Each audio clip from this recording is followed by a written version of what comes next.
Another sellout crowd, 56,000 fans here at County Stadium, where they always turn out to a capacity house here whenever the Green Bay Packers are in town. This is really the second home of the Packers. They play half of their home games here in Milwaukee, the other half, of course, in Green Bay at Lambeau Field. 32 degrees is the temperature right now. Relative humidity 61%. The winds southwest at 20 miles an hour. Forecast is for light rain later on in the afternoon. The Packers have won the toss and have elected to receive. The Minnesota Vikings will kick off. And defend the goals are right. Jan Stenerud, the former Green Bay Packer, is all set to kick off now for the Minnesota Vikings. Philip Epps, along with Del Rogers, back to receive for the Packers. And Jim, both these clubs in similar situations, both with new coaches, both 3-7, both have had tough schedules, both have had a lot of heartbreaking losses throughout the season. So they're trying to prove today that they actually can be competitive and they can get something going for the end of the year. Philip Epps, as we mentioned, number 85. Del Rogers, number 35, back to receive for the Packers. And both teams have identical records of 3-7. As Stenerud approaches the ball, and our contest is underway. This is Philip Epps at about the 12-yard line. Philip Epps gets up to about the 30, over the 30-yard line before he's tackled there by Rufus Best. So that's where the Packers will take over. 1st and 10 at their own 30-yard line. The starting lineup: Lynn Dickey at quarterback, Jesse Clark, Gary Ellis, James Lofton, and John Jefferson, the fine wide receivers for the Packers. Their offensive line, and it's a good one: Kaufman, Swanky, Huffman, McCarron, the veteran, Hallstrom, and Cook.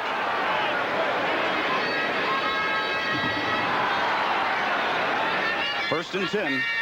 Ball at the 30-yard line of the Green Bay Packers as our ball game is just underway. This is the first possession for the Packers. That's John Jefferson in motion. And Dickey's back to pass already. Out in the flat, complete to Jesse Clark. Jesse Clark gets away from Fred McNeil before he gets tackled there by Tom Hannon. So the defensive alignment now for the Minnesota Vikings: Neil Elshire, Charlie Johnson, and Greg Smith. The linebackers: Matt Blair, Dennis Johnson, Scott Studwell, and Fred McNeil. In the secondary: Joey Brown, Rufus Best, Tommy Hannon, and Carl Lee. Pickup of 7 yards on the play. 2nd and 3 now for the Packers. Jefferson in motion again. Here comes the blitz by Minnesota. And that's Dennis Johnson getting into the backfield and making the tackle. And it looks like, John, we're starting to see now where the Vikings are really going to try and put a lot of pressure on Lynn Dickey immediately. And they have to. The Packer defense is injured. Their front three has problems. Doug Martin is hurt. Mulaney is hurt. And the word around the league, and Forrest Gregg knows it, is that you must get pressure on Lynn Dickey if you are to beat the Green Bay Packers. That time you saw the blitz. We'll see a lot of that this afternoon. Les Steckel told us yesterday that the Vikings are going to blitz a lot. He says we're going to make some big plays and we're going to give up some big plays. That time they made a pretty good play. Here's Dickey again. Out in the flat, complete to Jesse Clark. Clark tackled by Rufus Best. Not enough yardage for the first down, so 4th down situation. That means Bucky Scribner will come in and punt for the Green Bay Packers. Bucky Scribner will do the punting. And as Scribner gets ready to punt, that means that the Vikings will have Darren Nelson. Number 20, Darren Nelson. Lead position to receiving left. Bucky Scribner, the left-footed punter for the Packers, and this is the kind of day that punters really don't like to come in because they know that they can't get warm and they're not going to get a good solid kickoff. So let's see what Scribner can do as Darren Nelson is back to receive. And a pretty good effort. Ball hits at the 10. Touches the goal line, and it will be a touchback. As you see the official pointing to where the ball landed in the end zone, it'll come out to the 20-yard line, and that's where the Vikings will take over. 1st and 10. And that, Jim, that was a 61-yard kick. You saw the ball just go into the end zone and come back out. There, the referee pointed to it, and that's why it'll come back out to the 20-yard line. Take a look at it again, the downing of the punt. It's very close to the goal line, and Nelson lets it go. And then watch the ball closely. So it goes into the end zone, and it was just down on the line, and that's the reason the Vikings take over 1st and 10 at the 20-yard line, not at the 1-yard line. Wade Wilson at quarterback for the Vikings. His running backs, Alfred Anderson and Ted Brown. The toss back is to Ted Brown. Brown gets up to about the 25-yard line before he's tackled by number 41, Tom Flynn. 41. Here's a look at the starting offensive alignment for the Vikings. Wade Wilson at quarterback, Alfred Anderson, Ted Brown will just carry the ball. Sammy White and Mike Jones are the wide receivers. Their front line, Jordan, Irwin, Rouse, Sams, the former Green Bay Packer, Tausch, and Steve Riley. Pickup of 5 yards, so it'll be 2nd and 5. Ball at the 25-yard line of Minnesota.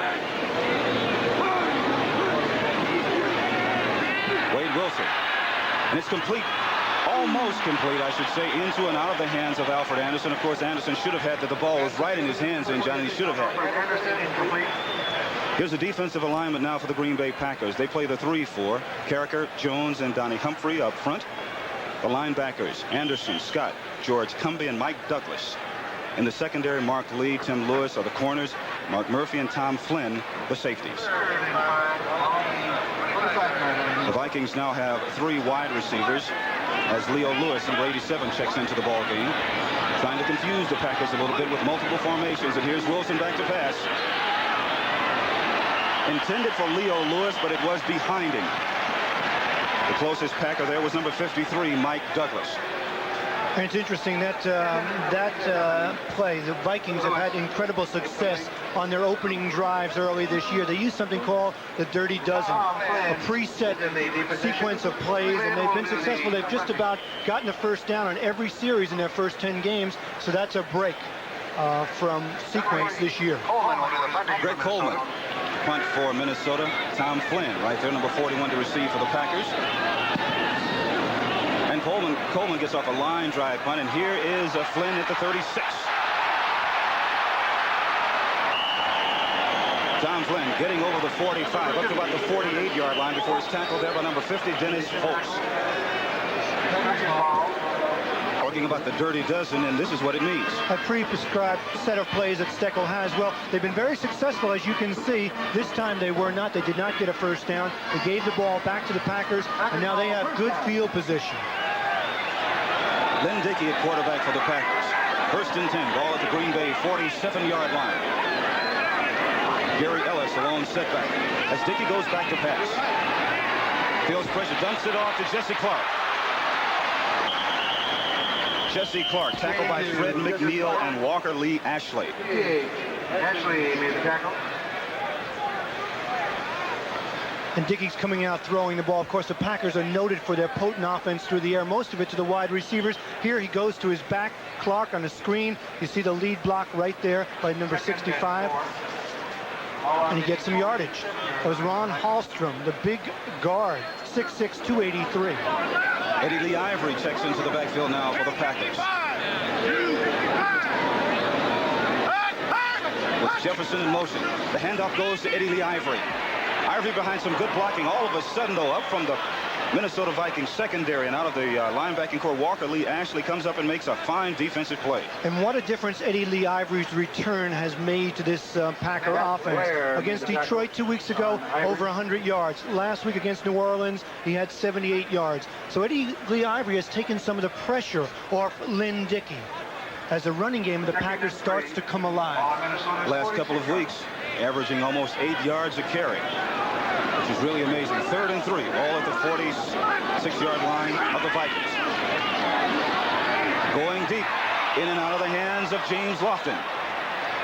Rufus Best defending for Minnesota. And when you talk about key matchups, it's across those 2 defensive backs. Rufus Best, number 21, here trying to cover James Lofton. If he can do it, then Minnesota will have some success. Here he's one-on-one Lofton, trying to lull him to sleep. He doesn't buy it because you see in the right side of your screen, he had help deep, so he could settle and react on James Lofton. I can't see the lines, girl. Bucky Scribner into punt for the Packers. And Darren Nelson back to receive at about his 10-yard line for Minnesota. Scribner again heading for the far sidelines.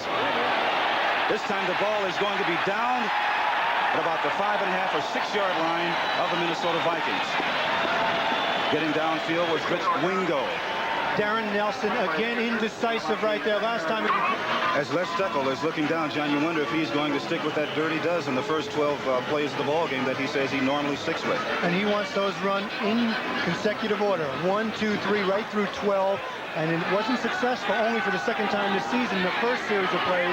Let's see if he goes back to it right here in the second series. First and 10, ball at the Vikings 7-yard line.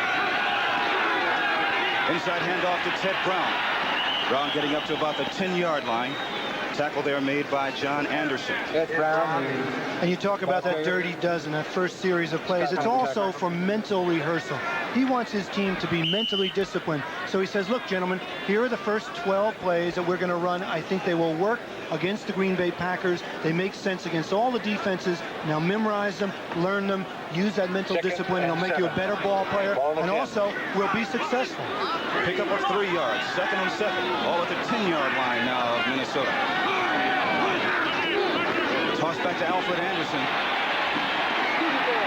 Number 55 comes up to make the tackle, Randy Scott. With 9:20 left to go, let's go to Brent Musburger in New York for this NFL Today update. Jim, the Eagles strike first on the unbeaten Miami Dolphins. Ron Jaworski pulls out. Mike Quick is covered. The pass is thrown beautifully. 7-0 Eagles with a quick lead. Back to Jim. Oh, what a great pass there by Ron Jaworski, but we also know who can throw for the opposition. Oh, they're averaging close to 33 points a game. The defense has played well, too, so you can bet Marino will be back in that one. 3rd and 3, ball at the 14 of the Vikings. Handoff goes to Alfred Anderson, trying to get to the outside, but he is not going to do it. John Anderson comes up to make the tackle for the Packers and will force a 4th and punting situation. And one of the strengths of the Green Bay Packer defense is their linebacker. Take a look at John Anderson. He's on the left of your screen. He fights off the blocker, takes it outside, forces the runner wide, and then he gets help from Mark Lee, number 22. They bring him down, force the kick by the Minnesota Vikings. Greg Coleman with a sore right knee into punt for Minnesota. Tom Flynn back to receive for the Packers at about his 42-yard line. And Coleman gets off a short punt. The Packers getting away from it. It takes a Green Bay bounce. And the Packers will have the ball in excellent field position at about the 42-yard line of the head coach of the Green Bay Packers, the only man to coach in and play in a Super Bowl. Remember when it was the Cincinnati Bengals in the Super Bowl a few years ago? He knows what it's like to win and what kind of a team he wants to win. 1st and 10. Green Bay at the 42 of Minnesota. Inside draw to Gary Ellis. Ellis getting to the outside. Fred McNeil had a hand on him. He got away from Phil. However, he was tackled there by Tom Hannon. And, you know, in talking to Forrest Gregg, he said one of the reasons that our offense is now productive is that we have the big offensive line the way we had in Cincinnati. Take a look at the Super Bowl offensive line of the Cincinnati Bengals when Forrest Gregg was the coach. Now let's take a look at what he's done here in Green Bay. He's replaced those guards. See Huffman, and you see Hallstrom, 6'5", 282. Hallstrom, 6'6", 283. He's got that big, powerful offensive line to give Dickey protection and to be able to run the ball. And they've been doing an excellent job of protecting Lynn Dickey. Pickup of 8 yards then. 2nd and 2. Ball at the 34. Dickey back to pass. Good protection. Down the far sidelines for James Lofton. One official rules it complete. However, the Vikings are trying to dispute the call. And, Jim, that was double coverage. They had a man covering Lofton short. They had the safety covering deep. Dickey threw it in the area where you're supposed to throw. It wasn't a perfect throw, but it appeared as though Lofton had a chance. See this? Between the cornerback who's up front and the safety who's back, and as he was hit, the ball was knocked away. Take another look at it right here. See the man covering him, bump and run, running with him right there. That's number 21, Rufus Best. And then the safety coming over hits him right there and coughs it up. The official ruled a completion first, then changed his mind. Brings the ball back. 3rd and 2. Ball at the 34-yard line of the Vikings. Lynn Dickey back to pass. Coming to John Jefferson. Complete. Good enough for the first down. Joy Browner knocking Jefferson out of bounds. And you know, the story in Green Bay has been, why has John Jefferson had such low productivity this year? Only 21 receptions coming into this game. John Jefferson is that possession receiver. Great body control, great movement. He can run the out as well as anyone. Dickey can throw it. Here they show you they can do it. First down. We talked to a former Packer great a little while ago, and Max McGee told us that he expects John Jefferson to have a very big afternoon, and we'll see. Good enough for the first down. 1st and 10. Ball at the Viking 22-yard line. That's Jefferson in motion. Tossback comes to Jesse Clark. Clark is tackled by number 73, Neil L. Shire. You talk about John Jefferson and Lofton and Kaufman, certainly a great tandem of wide receivers. Hard to get the ball evenly to all of them, especially when you have a great athlete like James Lofton. But Jefferson, I mean, his years in San Diego where he had 3 straight 1,000-yard years, he should be part of the offense. He says he's open. Forrest Gregg says, well, that's not the case. Len Dickey says, I'll throw where the defense dictates. So there's been some friction, and John Jefferson is part of it here in Green Bay. We'll get a bird's eye view this afternoon and see exactly what is the problem. 6:25 left to go in the first period. Dickey back to pass. Everyone picks up the blitz. Throwing deep into the corner. Into and out of the hands of John Jefferson. So Jefferson was open that particular time. Carl Lee was over defending for the Minnesota Vikings. Of course, Jefferson noted for his great hands, his great movement. There they line the 2 wide receivers up on the same side. Watch Jefferson go, break to the post, and then break outside. Dickey throws the ball. Jefferson stretches out and just can't hold as he's being covered by number 39, Carl Lee. But he was open, just didn't hold. So Lofton appears to be going to Jefferson more today than he has all season long. 3rd and 9, ball at the 21. Dickey back to pass again. Excellent protection. Going for Jefferson again. This time he makes a completion. The ball goes out of bounds at about the 8-yard line. Carl Lee again defending. One of the raps on John Jefferson is that he hasn't been able to get away from the bump and get away. Take a look at it here. Carl Lee, number 39, is bumping him all over the field. He breaks away to the outside. Dickey waits, delivers the ball, and watch along the sideline. See those feet dot the I? And the referee tells you right there a reception. Take a look at it again. Watch him being bumped around inside in the slot. See Lee pushing. Jefferson gets off it, stumbles, but still with that great body control makes the reception. Philip Epps checks into the ballgame. Here's Dickey back to pass. Going for Epps. And the crowd in the end zone is calling for and hollering and screaming for pass interference. However, it was not as good defense there by Joey Browner. And Joey Browner, of course, only playing his 2nd game at cornerback for the Minnesota Vikings. They tried him all over the place. He's such a great athlete, the number 1 draft choice last year, that they feel he has to play somewhere. Here, he was beaten last week on the post. He reacts well, hits the man just as he's catching the ball, and thus prevents a completion. Joey Browner, number 47. Told us yesterday he's going to challenge these Packer wide receivers, so we'll get a chance to see. Ed West checks in for the Packers as they have 2 tight ends in now. Pass into the end zone, complete to Paul Kaufman. Touchdown. Touchdown to Paul Kaufman. So Lynn Dickey throws his 17th touchdown pass of the year. Paul Kaufman makes his 8th touchdown reception of the year, and the Green Bay Packers are on the scoreboard. You talk about being a hot receiver. Paul Kaufman, 2 touchdowns last week against New Orleans, the week before 2 against Detroit. He gets one here early for the Packers. Al Del Greco in to attempt the extra point conversion now for the Packers. Lucky Scribner will be holding.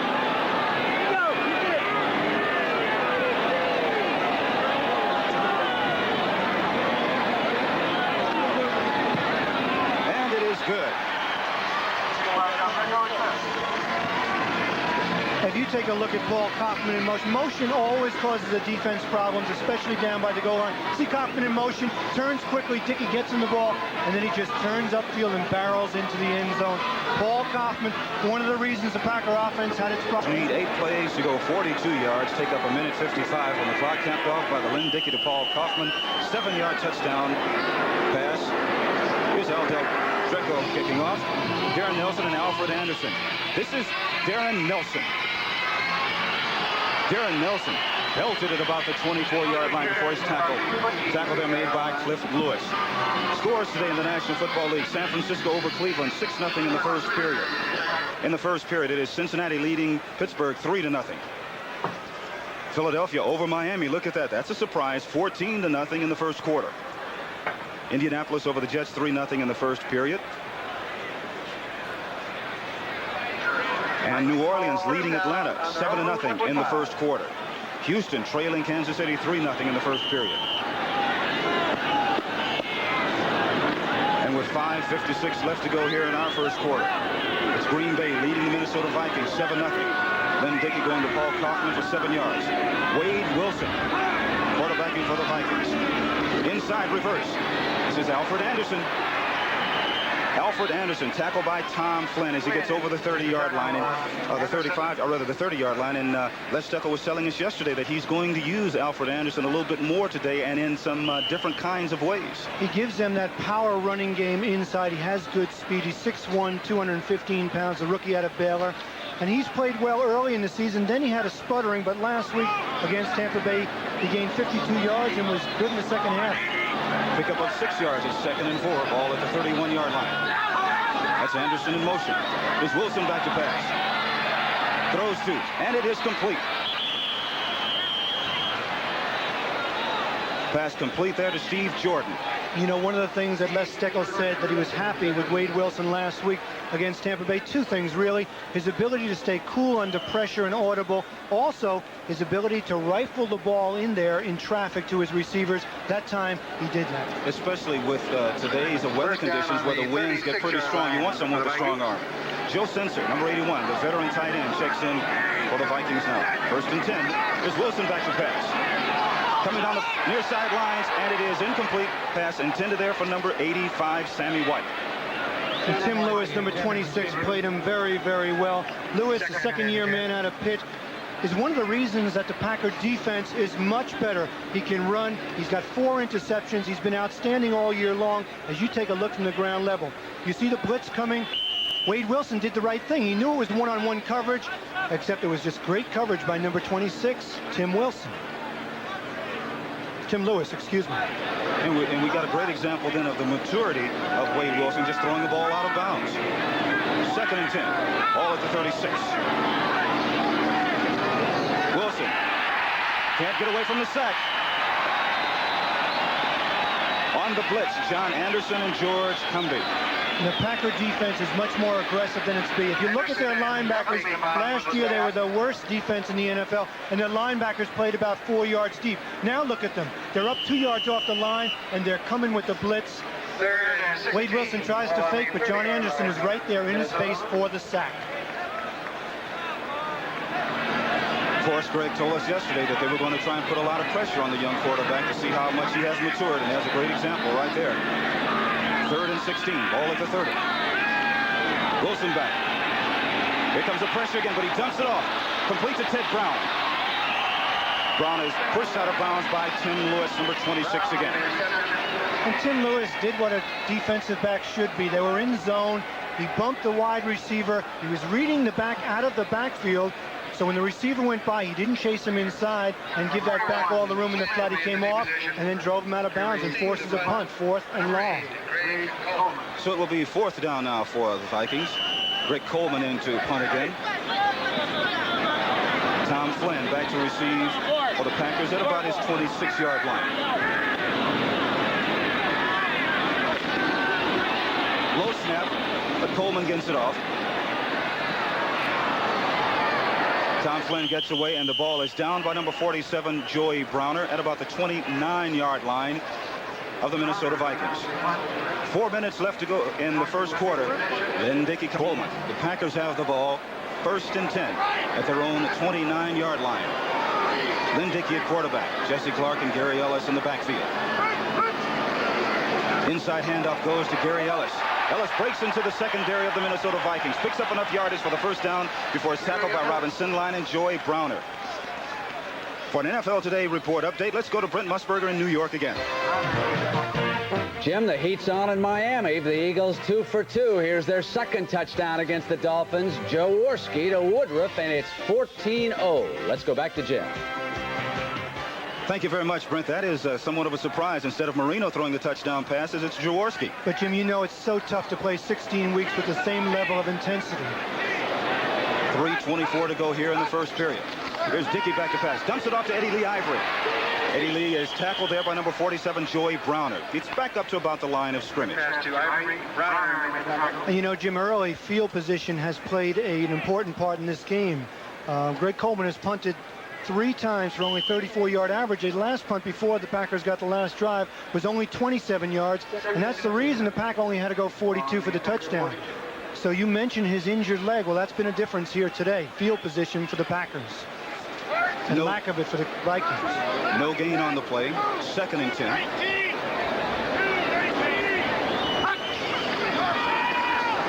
Here's the pressure.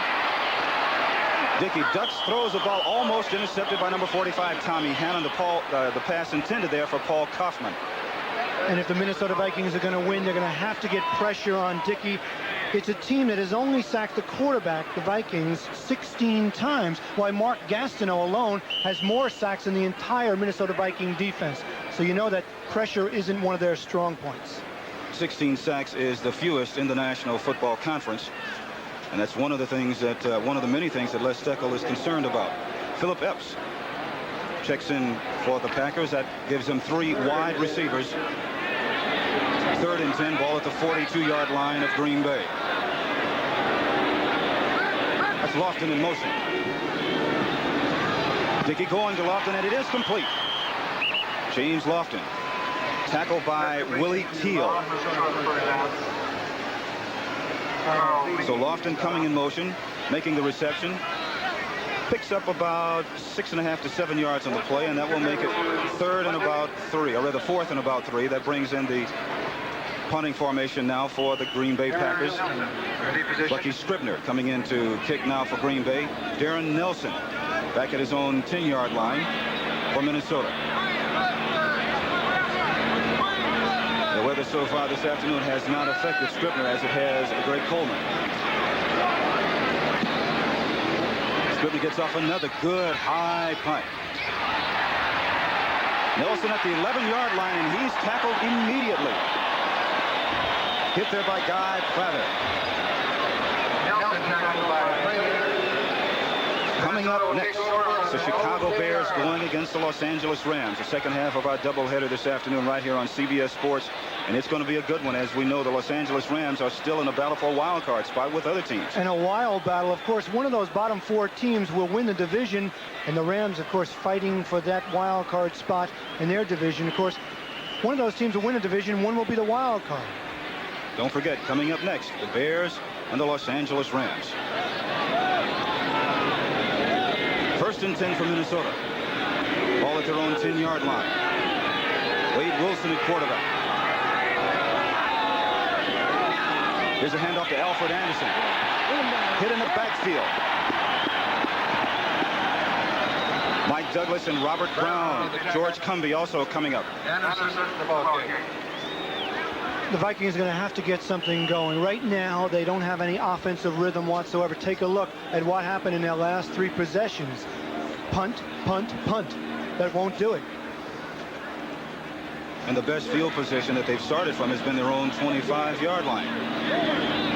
This time they start at their own 10. There's a handoff to Ted Brown. Brown gets up to about the 25-yard line before he's tackled by George Cumby. George Cumby, one of the leading tacklers for the Green Bay Packers, and Ted Brown, who we talked to yesterday. What a marvelous sense of humor he has. He's one of the instigators on that ball club. He says he likes to start things and then get away from it and let the big fellas take over. Oh yeah, you need that kind of a back. And of course, Ted Brown could be just the opposite. He lost his starting job to Darren Nelson a few weeks during the season, but yet he stayed in there. He's continued to perform, and now he's starting again with Nelson having hamstring problems. 3rd and 5, ball at the 15. Play action pass. Ball is complete to Mike Mularkey. And it is out of his hands, into and out of his hands. You know, that's the second time this afternoon that we've seen a Viking receiver have the ball into his hands and go right out of it. And that ball seemed to be easily catchable. He's just out in the flat. He just couldn't get him his balance to hold on to that ball. And once again, 4 possessions now and 4 punts as Greg Coleman comes in to punt for the 4th time. He's not having a good afternoon, only averaging 34 yards a punt. And like we mentioned before, he has a sore right knee, and that is probably part of the reason. That'll teach him to run last week against Tampa Bay, but he thought he was going to have it blocked last week. Fair catch signal by Mark Murphy. Now a little fight breaks out on the field. This is one of the things that you really expect to see, or you know you're going to see, when you have two teams who are really trying to battle for respectability, especially from the Packers, as Forrest Gregg is a fighter himself. Forrest Gregg wants that physically tough, aggressive team, as we talked about at the top of the show, and he's starting to get it. We talked about him replacing the guards with Huffman and Hallstrom. I mean, two huge, powerful offensive linemen. Same philosophy on defense. He wants toughness. He's telling us yesterday that he wants this team to adjust to him. He's not going to adjust to them. In other words, it's either my way or the highway. My way or the highway. He sent a couple of people packing already. 1st and 10 for Green Bay. Ball at the 40-yard line of the Vikings. With good protection. Dickey coming to James Lofton. Out of bounds, covered there by Joey Brown. Of course, Lofton doesn't like it, but being the all-pro professional that he is, Lofton just says, okay, I'll just come back and get you the next time. And of course, Lofton is exactly that, one of the best receivers in the game, and having a good year, close to 1,000 yards coming in today, 970 yards in receptions. Scores today: Buffalo leading New England 7-0 in the first quarter. New Orleans over Atlanta 10-0. And Washington leading Detroit 7-0 in the first period. James Lofton starting his 100th consecutive game here with the Green Bay Packers. 2nd and 10, ball still at the 40-yard line. Here's a reverse to Eddie Lee Ivory. Eddie Lee tackled by Neil Elshire.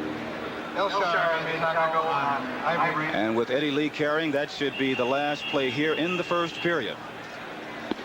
And there's the gun. Winds here at County Stadium blowing about 20 miles an hour out of the west. Temperatures in the low 30s. As we begin the second period of action, I'm Jim Hill along with John Dockery. The Green Bay Packers lead the Minnesota Vikings 7-0. Packers have the ball 3rd and 10 at the Viking 40-yard line. And here's the draw play going to Gary Ellis. Ellis to the 20. Gary Ellis finally tackled by Carl Lee. And Ellis talked about Eddie Lee Ivory's arrival and his performance as spurring him on. With Ivory doing so well, it forces me to play better. But watch Tommy Hannon, number 45, has a clean shot and just loses his balance, doesn't make the tackle. Ellis takes it upfield for a big gain for the Pack on the ground, 1st down. A pickup of 27 yards on the play. Del Rogers checks into the backfield now for the Green Bay Packers. Here's a handoff to Rogers. Rogers first hit by Tom Hannon. And you know what? It's interesting when you look at the Packers' 23-13 win against the Saints last week. They had 207 yards rushing and only 166 passing. That's the first time in 2 years that they had more on the ground than through the air as they start to get their running game going here in the second quarter. Ellis checks back into the ball game, number 31 for Del Rogers, as the Packers using 4 running backs. They feel like they have a great arsenal of running backs, and they're going to get them all into the ball game this afternoon. 2nd and 5, ball at the 8. Jefferson in motion. Here's Dickey back to pass. Throws complete to James Lofton, and gets out of his hands. Tom Hannon covering for the Minnesota Vikings. Lofton's having a tough day. Take a look. He's just delaying coming over the middle. The ball is thrown high. Dickey doesn't like it. He says to himself, come on, James, you're all pro. Make this catch. Take a look for yourself. It's up high. He has his hands on it, and then he juggles it even before Tommy Hannon hit him. So the wide receivers this afternoon having a tough day of it. The wind, obviously, in the cold weather having something to do with it. Ed West checks into the lineup now for the Packers, giving them 2 tight ends. 3rd and 5, ball at the 8. It's Jefferson in motion. The ball complete, this time to Gary Ellis. Ellis tackled immediately by number 55, Scott Studwell. There is a flag on the play. Gary Ellis, flags on the play. Interesting situation. You want that. You want a good back, a good pass receiving running back like Gary Ellis, one-on-one on Scott Studwell. That was the case there. Ellis wasn't able to do anything. Studwell had great position. Illegal motion, number 86, offense, penalty declined, 4th down. And Studwell made the tackle, but the penalty.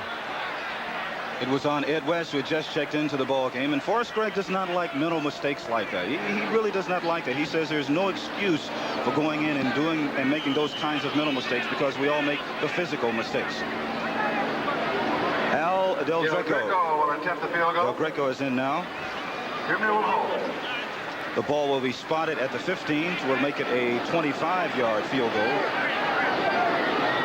And Del Greco is perfect, 6 for 6.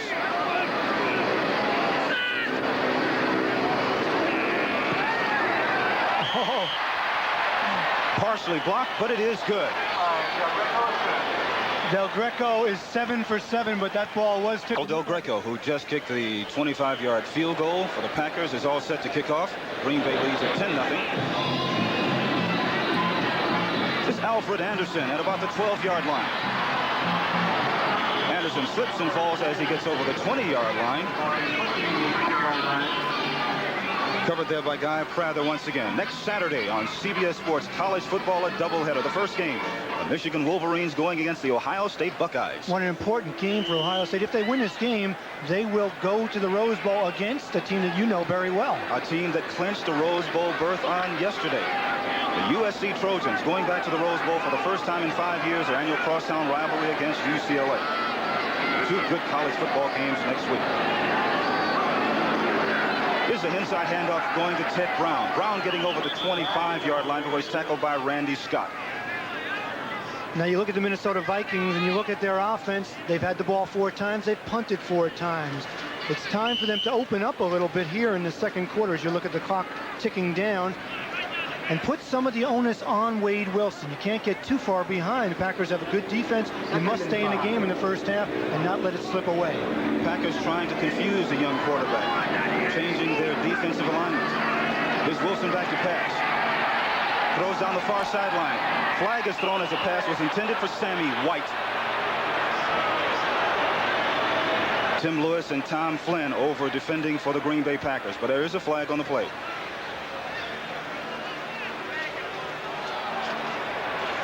Pass interference called against the Packers. Illegal contact foul, number 26, defense, automatic 1st down. You know, you're only allowed to bump the wide receiver once in that 5-yard area. Tim Lewis was doing a little more than that. Take a look at him, bump and run. He's on the outside. He wants to funnel the wide receiver, Sammy White, inside. White wants to go outside. He stays with him, and then puts that left arm on him a second time, and that's the penalty. Some people might say, oh, that's kind of a ticky-tack penalty there. Kind of incidental. Yes. This is a contact game, folks. 1st and 10, ball at the 33. Here's the inside reverse to Ted Brown. Brown gets away from Tim Lewis before he's run out of bounds there by number 52, George Cumby. Mike Jones got an outstanding block on the safety, Mark Wilson, to allow him to get outside and make a few yards. So Ted Brown, who has replaced Darren Nelson, is making the most of his starting opportunity. Nelson was his starting running back, pulled a hamstring muscle, and Ted Brown got his old spot back and doing an excellent job. 2nd and 4. Pickup of 6 yards on the play. 2nd and 4. Ball at the 39-yard line of the Minnesota Vikings. Packers changing the defensive alignment. It's Mike Jones in motion. Here's a draw play to Alfred Anderson. Anderson finally tackled by number 37, Mark Murphy. So the Vikings are, would you say they're pretty much staying in somewhat of a shell right now, John? They aren't being explosive in trying to attack that defensive alignment of the Packers. They're trying to play within the capabilities of Wade Wilson. Of course, this is only the 3rd start of his 4-year career. He won last week. He also won last year against the Forrest Gregg Cincinnati Bengals at that time. So I think they're trying to pull in the reins a little bit. They'd be a different offense with Tommy Kramer. Here's Wilson back to pass. Going to Leo Lewis. Ball is complete. Tackle made by Tim Lewis. You have to do more of that. You have to throw the ball, show confidence in your quarterback, confidence in your offense, and take a look at it here. Leo Lewis on the outside. Not spectacular, but it gets the ball. It's Lewis against Lewis. Leo versus Tim. And a pickup of 8. 2nd and 2. Ball at the 47-yard line of the Packers. Handoff goes to Ted Brown. Brown picking up enough yardage for the first down. Run out of bounds there by number 37, Mark Murphy. They've run quite a bit of the draw plays, the inside handoffs. It looks like they're trying to misdirect the Packer defense a little bit. They did. That's the kind of thing you want to do when you have a defense that pursues very well. And in accordance with the philosophy of Forrest Gregg, that defense is much more aggressive. They are a very active group of linebackers. They pursue well, so those misdirection plays have a chance of working, and they have been working for the Vikings here in the second quarter. In fact, the Packers faking the blitz. Oh, and Alfred Anderson is hit right at the line of scrimmage by Randy Scott. Scott met him right at the line of scrimmage. That's one of the strong points of this Packer defense. Their linebackers play exceptionally well. Pickup of only a yard. 2nd and 9, ball at the 39-yard line of the Packers. Green Bay leading Minnesota 10-0. 10 minutes and 50 seconds left to go in the first half. Here's a handoff to Ted Brown. Brown maintaining his balance, putting his hand down, getting inside the 30-yard line, where it's going to be very close, and it is enough yardage for the first down. Mark Murphy coming over to make the tackle. Ted Brown does it week in and week out. Last year was the first time in 4 years he didn't lead the team in rushing and receiving. Here, what's a good block? The lead block there by number 66, Terry Tausch, and then it's all Brown keeping his balance, making some good yardage. As we mentioned, enough yardage for the first down. Ball at the 30-yard line of the Packers. There's that little inside reverse again to Alfred Anderson. This time, no gain. As a matter of fact, he may have lost a yard as Cumbie comes up. George Cumbie comes up to make the tackle. And one of the things that the Green Bay Packers are doing, and you're seeing more of it in the NFL every week, Chicago's very successful, is bringing at least 2 of their linebackers. There you see number 52, Cumbie, blitzing. Also, the other side is blitzing Scott, and they get more pressure. They get at least 2 linebackers coming. They get those 3 defensive linemen. So that's 5 people rushing the pass. They're also filling the holes on the running play, so it's good against the pass and the run. 3-3 defense of the Packers. Very successful all year long. 9:30 left to go in the first half. Wilson to pass. Throwing, and it is complete. This time to Mike Jones. Mike Jones tackled by Mike Douglas. Mike Jones made a reception. So the Vikings on this particular drive doing a good job running the ball very well and throwing sparingly. Sparingly, high percentage possession passes, things that Wilson can do. They don't want him to overextend himself, maybe make a mistake. Last week, Les Steckel liked his performance, but he didn't like the 2 interceptions that he's thrown. He doesn't want that to happen today. Turnovers will kill a team. 3 tight ends now for the Vikings. 3rd and 2, ball at the 22. Hand off to Anderson. Contact first made by Donnie Humphries, and he's tackled by Terry Jones. Looks like we're getting very close to a field goal situation for the Vikings. And boy, was he a Packer favorite, Jan Stenerud. And when you think about his performance last year, he was responsible for 5 of the 8 Packer victories last season, so they miss Jan Stenerud. There's a timeout on the field, charged to the Minnesota Vikings as the former Green Bay Packer, Jan Stenerud, checks in now. Picture all over the paper today. Stenerud returning home. Ball will be placed at the 29. It'll be a 39-yard field goal attempt. Greg Coleman holding. Stenerud is perfect from this distance. And he does it again. Jan Stenerud, who won a ball game for the Minnesota Vikings last week against the Tampa Bay Buccaneers, comes in and kicks a 39-yard field goal. The Vikings finally get on the scoreboard. 8 minutes and 12 seconds left to go in the first half. It's 10-3. Packers go 57 yards, 11 plays, 5:15 time on the clock. 39-yard field goal by Jan Stenerud. It's now 10-3 in favor of Green Bay. Bill Rogers at the 7-yard line. Bill Rogers gets up to about the 29-yard line before he's tackled by Chris Martin. About the 28-yard line. First ball, first down.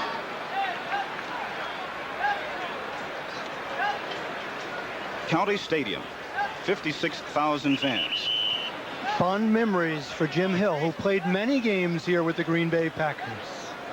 What do you remember most about it? Cold weather. Very, but I will have to admit, some of my best days in my pro football career were here in County Stadium, as well as at Lambeau Field in Green Bay with the Packers. Football the way it should be played, out in the air, the elements, tough on the grass. A lot of people would say that. Yeah, but as we sit up here now, we say, oh, we're so glad to be in the booth where we are. Packers take over, 1st and 10, ball at their 29-yard line. Then Dickey handing off to Gary Ellis. Gary Ellis tackled by number 56, Chris Martin. Also 65, Charlie Johnson. And here's some other scores today. San Francisco over the Cleveland Browns 13-0 in the first half. A 3-3 tie in the second period between Pittsburgh and Cincinnati. Look at, is this baseball? Indianapolis 3, New York 2. 7th inning. Ball on the 33-yard 7-7, Buffalo and New England in the second quarter. Pick up a 4-yard 2nd and 6. Dickey back to pass. Hit as he passes the ball, and it is incomplete. John Jefferson, the nearest receiver for the Green Bay Packers. Interesting that we see number 79, Doug Martin, in the game for the Minnesota Vikings. Of course, Doug, the number 1 draft choice back in 1980. Dickey that time got a lot of pressure. Take a look at it again. From a team, that's Charlie Johnson fighting his way up the middle. Doesn't get there, but from the outside, the ball is tipped, and afterwards, Dickey was shaking his hand a little bit like he banged it on someone's shoulder pad or helmet. Appears to be all right. And especially in this cold weather, you know it hurts even more that way. Oh, everything's more painful in the cold. 3rd and 6. Ball at the 33. Dickey set to pass again. Good protection this time. Throwing across the middle, intended for Phillip Epps, tipped in the air, bounces around Joey Browner, almost came up with the interception, but it is incomplete. So the Packers very lucky then that the ball was not intercepted. It's the old tip drill. Watch it. Looks like Olympic volleyball. You tip it, I'll get it. Take a look at it again. Off Epps. Ball is up in the air. That's number 39, Carly, who tips it. Browner comes by. He can't get it. Rufus Best says, I'll try. No dice. As the ballet in the defensive backfield continues. Bucky Scribner now into punt for the Packers. Aaron Nelson, number 20, to receive for Minnesota at his 25-yard line. Pretty good kick by Scribner. Ball bounces. Here's Nelson. He's hit and fumbles. Minnesota comes up and gets the ball anyway. This is Leo Lewis. And Leo Lewis, the only man between him and the goal line, is Scribner. He gets away from him. Tackle made by number 25, Harlan Huckabee. And Harlan Huckabee just made a touchdown-saving tackle as Leo Lewis comes up with a great punt return after Darren Nelson got belted. Gary Hayes was the man. Take a look at number 27, what he does. Ooh, bingo with the helmet, but wisely picked up there, right there. By number 87, watch him, Leo Lewis, wise, almost breaks away, as you say. Final Huckabee gets him from behind, brings him down, makes the tackle, saves a touchdown. What an alert play by Lewis. That's just pure hustle is what that is. Everybody going to the ball because you never know what kind of crazy... 10-3, Green Bay over Minnesota. 1st and 10 for the Vikings. And off to Ted Brown. Brown getting up to about the 41-yard line of the Green Bay Packers before he's tackled by Mark Murphy. And obviously the Minnesota Vikings believe they can run the ball against the Green Bay Packers. Of course, a defense last year that was last in the NFL, much improved this year as they sit around the middle of the NFL in rankings on defense. And I don't think that Les Stecker is going to panic at all, even though he's down by 7 points. There's all kinds of time, 6 minutes and 30 seconds left to go in the first half. Seckel told us yesterday he has a few trick plays in store for the Packers. We'll see when those come up. Here's Ted Brown again. As the Vikings continue to run misdirection plays, angling off in one direction, going into another, trying to really confuse and make the Packer defense commit to one side, go back to the other. Bill Neal and Mark Murphy making the tackle then. Well, they're playing against a young defensive line. When you look at the Packers, they have two of their top draft choices are playing in, number 76, Alfonso Carrica, and Donnie Humphrey, the other end. So you're working against young defensive linemen. You can trap them, you can misdirect them as they learn to play the game. And certainly they're doing that, and they've been a big difference for the Packers this year on defense. Ball at the 39-yard line of Green Bay. Here's Wilson. Fakes the pass, feels some pressure, throws downfield. Intended for Mike, or rather Steve Jordan. However, good defense there by John Anderson. And John Anderson is one of the fine defenders at linebacker in the NFL and covering receivers. And that time he was on the tight end, played it well, and almost came up with the interception. So we talked about those active Packer linebackers. There's a perfect example of them. Running around, swarming all over the field, doing a good job making tackles and knocking passes down. But you also saw a perfect example of Wade Wilson pulling the ball down. He saw he didn't have anyone open, and then he bought some time for himself by scrambling to the outside, even though it was incomplete. Here's Greg Coleman in to punt again for Minnesota. Great sweep to the Tom Flynn, the Packers inside his 10-yard line, set to receive. Coleman not having a good day at all.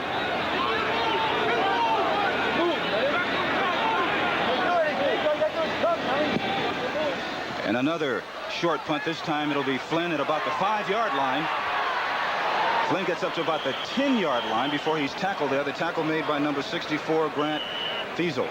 Punt of about 34 yards, and you wonder if the ball should have just let the ball go inside. Anytime he gets inside the 10-yard line, you're supposed to do 5 minutes and 20 seconds left to go in the first half.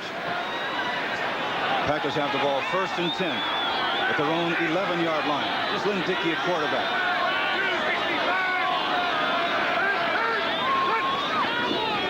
Little misdirection play by the Packers goes to Jesse Clark. Let's check some other scores in the NFL today. New Orleans over Atlanta 10-7, I should say, in the second period. Houston leading Kansas City 7-3. And Washington big over Detroit 21-0. And sure will. They'll be watching that second game. They want to be in the playoffs, of course. That NFC East crowded as Washington, St. Louis, the Giants, and Dallas all fight for first place in the NFC East. Eddie Lee Ivory checks into the ball game. However, the handoff goes to Jesse Clark, and he's hit immediately. The Vikings on defense starting to show a little spark of their own, trying to really get something started. And they are one of the, when you look at statistics, they are one of the worst defenses in the NFL. They rank 25th, and that, my friends, is Doug Martin. They need him badly. He's been injured. He was the man that led them in sacks in '83 with 13. He's a first-rate defensive lineman. He's been hurt along with Mulaney, so they've got no pressure whatsoever on the passers. He's back playing this afternoon. Wearing a hockey goaltender's kind of face mask there to protect his eye injury. Here comes the blitz by Minnesota. Put enough pressure on Lynn Dickey, throws a pass incomplete. John Jefferson and Gary Ellis, the closest receivers there for Green Bay. And that's one of the things that the Vikings really want to do. They want to get a lot of pressure on Dickey, and they really have to start something because they're still trying to find themselves as a football team. They definitely are. And look at Forrest Gregg saying to Dickey, look, gentlemen, why can't you pick up the blitz? Lynn Dickey, you've been around this league 14 years. Kaufman, you're supposed to be one of the best tight ends in the business. When the blitz comes, break it off, blitz control, and get the completion. He is hot. I don't blame him. I don't think he really needs to wear that jacket on the sidelines right now, as warm as he is. Here's the punt by Bucky Scribner. Here's Darren Nelson, the 48-yard line. Nelson jitterbugging his way around. Finally tackled by John Dorsey. That's the kind of fight that we just saw out of Forrest Gregg, that he wants to get over to his ball club. I mean, he's that kind of guy. He's not going to take anything at all. A punt of 39 yards. Minutes still unhappy. Packers have the lead, but he's not satisfied at all. Here's Wilson back to pass. Corner blitz is picked up. Tossed to Ted Brown. Brown gets up to about the 45-yard line before he's tackled by John Anderson and George Cumby. Coming up at halftime, scores and highlights with Brennan Irv. All the action in the National Football League today. Also, legends of the game with Sid Luckman. Some say Sid Luckman was the best quarterback ever to play the game. You know what's interesting? He was the first man to throw for 400 yards. He had 437 yards, 7 TDs versus the Giants way back when. He was a good one. Halftime. Look forward to that feature. 3 minutes and 10 seconds left to go in the first half. Wilson back to pass. Throwing down the far sidelines. Bumped out of bounds there. It's Darren Nelson coming out of the backfield. It's Mark Murphy over defending for Green Bay. One of the things that the Vikings are trying to do with Darren Nelson is they're trying to use him in all kinds of ways, running out of the backfield. They line him up at a wide receiver position. There he is right there, lined up at the wide receiver. And some say that might be his better position. The ball is just overthrown here as he tries to throw it between the zones. Actually, it looked like Nelson might have had a shot. Flynn bumps him a little bit early, but no interference call. 3rd and 8, ball at the 45-yard line. Vikings having no luck on 3rd down. They're 0 for 6 third down conversions, Jim. They'll try and convert this one. Here comes the pressure. Deep down the middle of the field. And it's complete to Mike Jones. Tackle finally made by Tom Flynn. Mike Jones, who did an excellent job of really coming back for the ball then. And that is another thing that you know Forrest Gregg is upset about. You should never, according to Forrest Gregg, you don't like those passes, and they shouldn't be completed that far right down the middle of the field. But when this ball was thrown, watch number 38, Estes Hood. He has perfect position for the interception. See him right there? But he can't stop and come back. Mike Jones can. How many times have you seen that? Had the ball been thrown well, Estes Hood would have made the interception. It was thrown poorly, completion. First down at the 15. It's a handoff to Alfred Anderson. Anderson, first contact made by number 79, Donnie Humphrey. And neither team has really taken control of this game yet. The momentum could go either way. Packers lead at 10-3. Minnesota driving with 2-minute warning coming up here at the half. Vikings first-string quarterback on the sidelines, and he is in total support right now of young Wade Wilson. He definitely is, but when you ask Les Steckel about who's the quarterback of my team, he said, well, right now if Wade Wilson continues to win, he'll play, but Tommy Kramer is my quarterback when he's healthy. Right now he's on the sidelines, and it's on the shoulders of young Wade Wilson. 2nd and 9, ball at the 14. Oh, the blitz is coming in by Tom Flynn, but he gets it off. Touchdown, pass is complete to Steve Jordan. Steve Jordan on the touchdown. And you watch a young quarterback maturing. The blitz, Tom Flynn, number 41, in Wade Wilson's face. Just as he turned around, Wilson instinctively knew when the blitz is coming, your tight end will be open over the middle. He throws it before Jordan even comes. See him coming up the middle there. Flynn throws it. He's wide open. Jordan, of course, that's a mistake by Mark Murphy, number 37. He should have been on Jordan over the middle. He wasn't. And the Pack has a chance to tie on the extra point. Well, Wilson was looking right in the direction of the blitz, and he, like you said, he knew immediately. So now Jan Stenerud is in to attempt the extra point conversion and tie the game for Minnesota. Right down the middle, and it is good. Stenerud is good. So young Wade. That time, he, of course, got the touchdown from a maturing Wade Wilson under pressure. And Forrest is really hot. I mean, he is steaming right now. He does not like to see those big plays made against his defense. He does not like mental errors made by anyone. And he might be a little surprised because he talked about his defense playing close to its potential and playing well all year long. That drive, they did not play well. So here's Stenerud coming to kick off. Philip Epps back to receive for the Packers, but this is Dale Rogers. Dale Rogers gets up to about the 28-yard line before he's finally tackled there. 28-yard line. Coming up at right after our ball game, the second half of our doubleheader, the Chicago Bears going against the Los Angeles Rams, and that's going to feature the two top running backs in the National Football League today. The best. Look at Eric Dickerson, leads the NFL, 1,160 yards. Walter Payton not far behind, 1,112 yards, showcasing the best in the game running the ball. Next here on CBS. Bears and the Rams from Anaheim, California. Don't forget, coming up right after our ball game, so stay right where you are. 1:53 left to go in the first half. Packers have the ball 1st and 10 at their own 29-yard line. Score is tied at 10.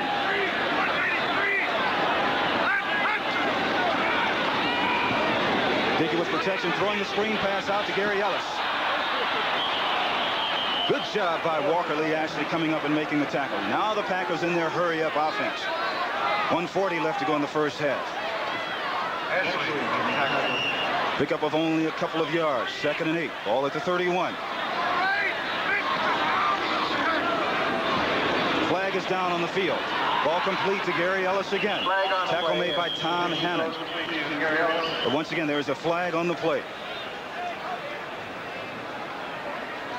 The Vikings are indicating it is against Green Bay, and it is indeed against the Packers for illegal motion. These are the kinds of things, we talked about the things that Forrest Gregg does not like. Illegal motion, number 80, offense, 2nd down. Call against James Lofton, and of course I'm sure after having played under Forrest Gregg that he's going to let the Packers know at halftime about those mental mistakes, the physical mistakes. He has a way of getting his point across in a hurry. 2nd and 13. Ball on the 26-yard line. 1:24 left to go in the first half. Jefferson in motion. Dickey back to pass. Going deep, intended for Lofton, and it is complete. He's tackled there by Carl Lee. It is enough yardage for the first down. At the 41-yard line. The Packers again trying to get into field goal range for Jan Stinnerud, or rather for their fine field goal kicker, Al Del Greco. Jan Stinnerud used to be with the Packers. Here's Dickey again. And Jefferson slipped and fell. And that's this part of the field that is a little bit damp. It rained yesterday here in Milwaukee. Jefferson trying to make the out cut, slipped and fell. The incompletion stops the clock. But one of the things that the Green Bay Packers, as you look at the timeouts remaining, Green Bay has 3. Packers have been able to protect their quarterback for the last couple of weeks. They've only allowed 1 sack in each of the last 2 games. So Dickey has been getting time. The offensive line is maturing, and they've been able to throw the ball and also to run the ball. 59 seconds left in the first half. That Packer offensive line has been the most improved part of this whole team, according to Forrest Gregg. Protecting Dickey now. Across the middle, in and out of the hands of Eddie Lee Ivory.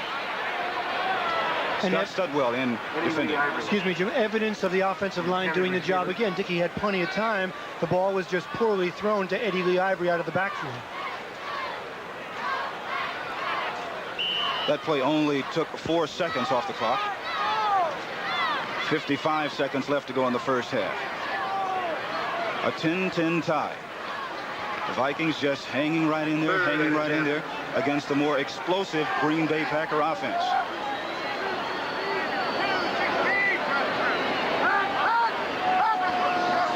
Here comes the blitz. Studwell gets picked up. Going deep for Jefferson. And he's got it. John Jefferson. Touched by Rufus Best. The reason he was open is they were double covering Lofton on this side. Rufus Best had one-on-one coverage on John Jefferson. Dickey read it perfectly, led Jefferson down over the middle for the completion, and a big first down. Green Bay. Green, take a look at it again. On the right side, they're double covering. That takes the free safety away, leaves the middle wide open. He leads Jefferson perfectly. Best is trailing. John Jefferson makes the reception. 33-yard reception for John Jefferson.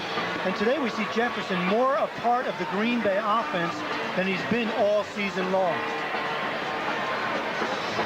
And when you talk to him, John, he told you that this year for him has been very disappointing because he's the kind of guy who he wants the ball to come to him in clutch situations.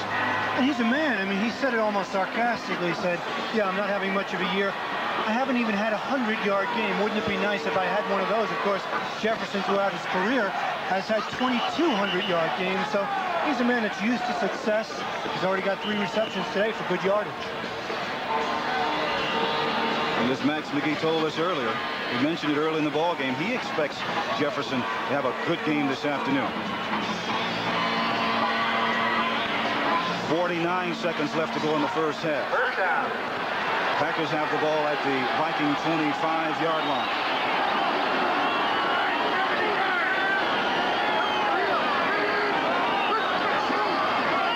The blitz is on, but it's picked up down the middle to Paul Kaufman.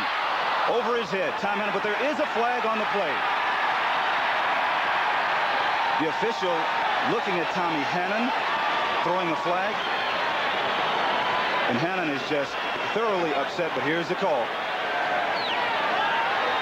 That's the call. Anytime you're doubling one receiver the way they're doing with Lofton, it leaves the others open.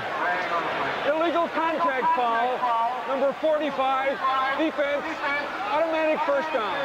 Tommy Hannon tried to come back to help out on Paul Kaufman, number 82, going down the middle.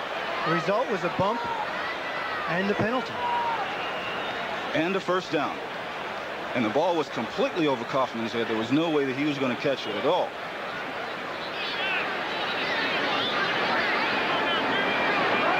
First down. Ball 44 seconds left to go in the first half.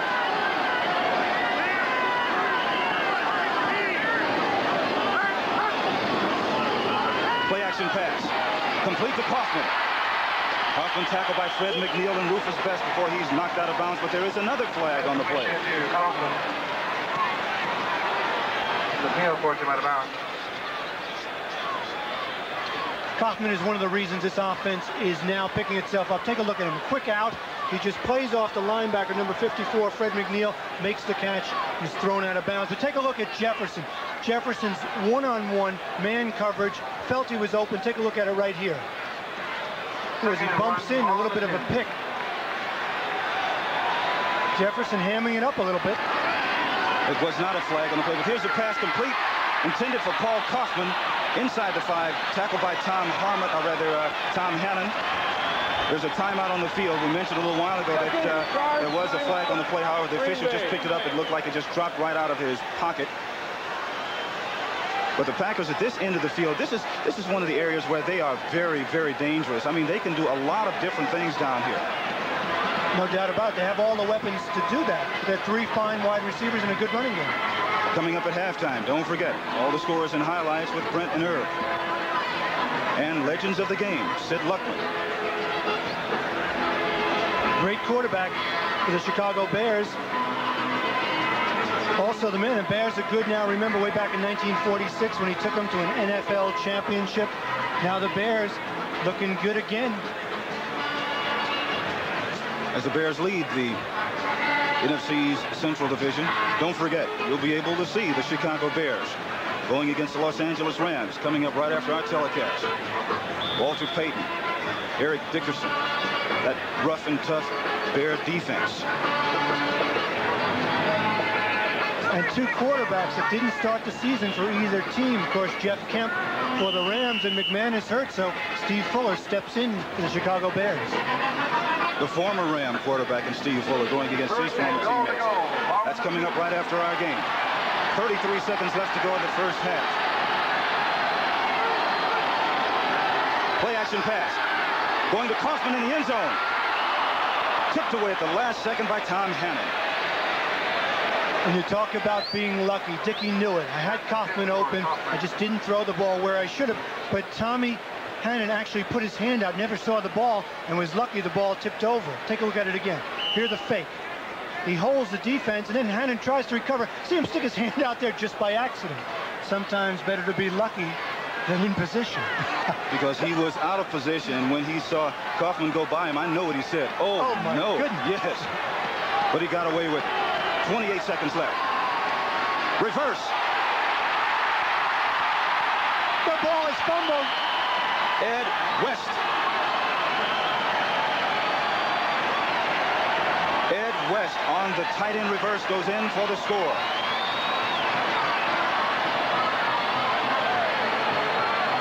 completely fooling the Minnesota Vikings.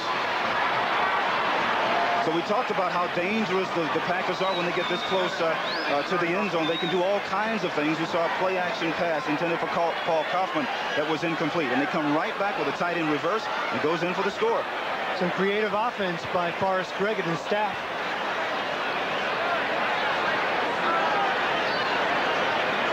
Al Del Greco comes in now for the extra point conversion.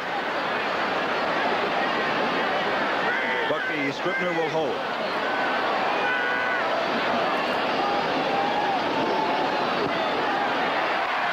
And it's good. So after a tight end reverse to Ed West. Nice faking by Dickey, like a dealer in a casino. Watch you move that ball around, move those hands around. Fake, delivers the ball, hides it. West not showing great speed, gets in the end zone before he fumbles the ball. The Pack gets a touchdown and takes the lead. 23 seconds left to go in the first half. Nice drive, 9 plays, 71 yards. Ed West takes it in on a 2-yard run. And that's the kind of thing you can do with an experienced quarterback and a balanced offensive team. You can move in that 2-minute drill. Of course, the big play was the pass to Jefferson down the middle for the completion. Jefferson having a good first half for him, one of the best first halves he's had in a long, long time. He's already caught 3 passes for 59 yards, including that 33-yarder down the middle to help to set up that touchdown. Del Greco in to kick. Darren Nelson and Alfred Anderson set to receive for Minnesota. Ball takes a crazy hop. Lateral back to Darren Nelson. Nelson gets across the 30 up to about the 32-yard line. 18 seconds left. Tackle made by Estes Hood. So you wonder right now, John, all the Vikings try to do. You know, they have 18 seconds left on the clock. I think with a young quarterback, with Wade Wilson only making his 3rd start of his career, I think with them being within a touchdown, I don't think they want to do anything stupid here, have an interception, maybe give the Pack a chance for a field goal. So I think they'll run out the clock. Go in at halftime, talk about it, and see if they can come back. And when you think about it, being only down by a touchdown, maybe they should be fairly pleased at this point. 3 wide receivers to the near sideline. Call that the Big Ben formation. Wilson looks like he's going to air it out. Everyone's covered, and he starts to run. Runs out of bounds after he picks up enough yardage for the first down. And a wise choice by Wade Wilson. Rather than just throwing it up and having it intercepted and possibly run back, he decides to tuck it away and run with it. That play took 8 seconds off the clock.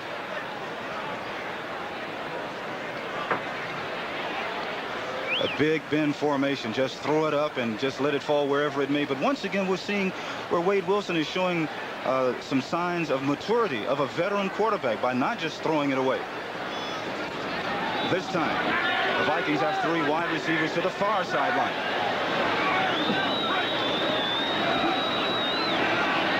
Wilson. Pass is incomplete, intended for Dwight Collins. Estes Hood, the 5th defensive back for the Packers in defending. 5 seconds left to go in the first half. Kind of surprised that they would try this kind of offense? Well, I think they're in one way, it's very, very interesting that they do this. They're showing confidence in their young quarterback. They're showing confidence in their offense. They're not just going into their shell and going into the locker room, but they're also doing it in a safe way. You don't see him throwing the ball over the middle for interceptions. If he can't complete it, he'll either run or throw it away. 2nd and 10. Here's the blitz. The blitz is on. It was picked up, however. Wade Wilson was tackled in by Ezra Johnson. Ezra Johnson trying to come back from the injuries that he's had so far this year. He's been one of the best defensive linemen in all of professional football. But that's the end of the first half. So after 30 minutes here at County Stadium in Milwaukee, Wisconsin, the Green Bay for the Minnesota Vikings. 17-10, and here we go for the second half. Ball bounces off Alfred Anderson at the 5-yard line.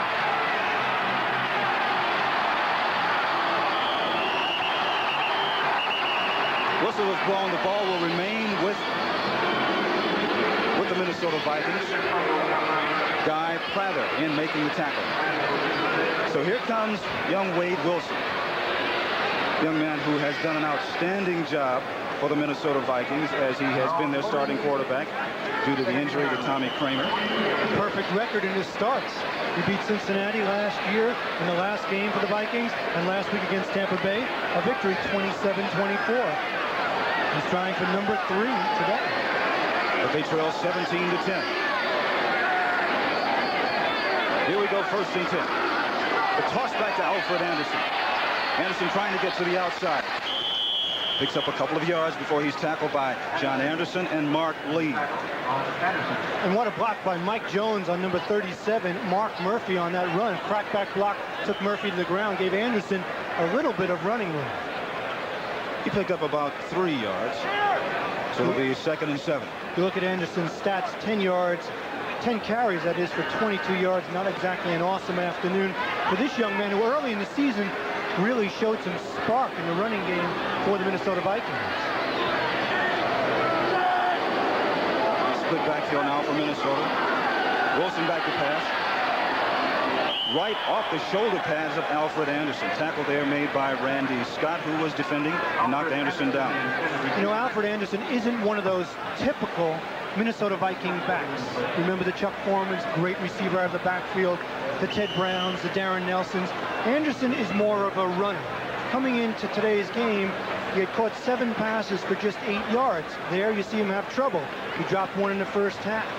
So Anderson is more of the runner versus a traditional Minnesota back. 3rd and 7. Ball at the 25. Here's Wilson back to pass. Pretty good protection, but it was thrown short, intended for Ted Brown. Brown was wide open, but the Packers put on a great deal of pressure, causing the pass to be short and incomplete. Applying the pressure. 4th down. So once again, that Packer defense in spurts, changing the defensive alignment, trying to confuse young Wade Wilson, forcing the incompletion, and that brings in Greg Coleman. Tom Flynn back to receive for the Packers, and as we mentioned, Coleman has not had a good afternoon punting.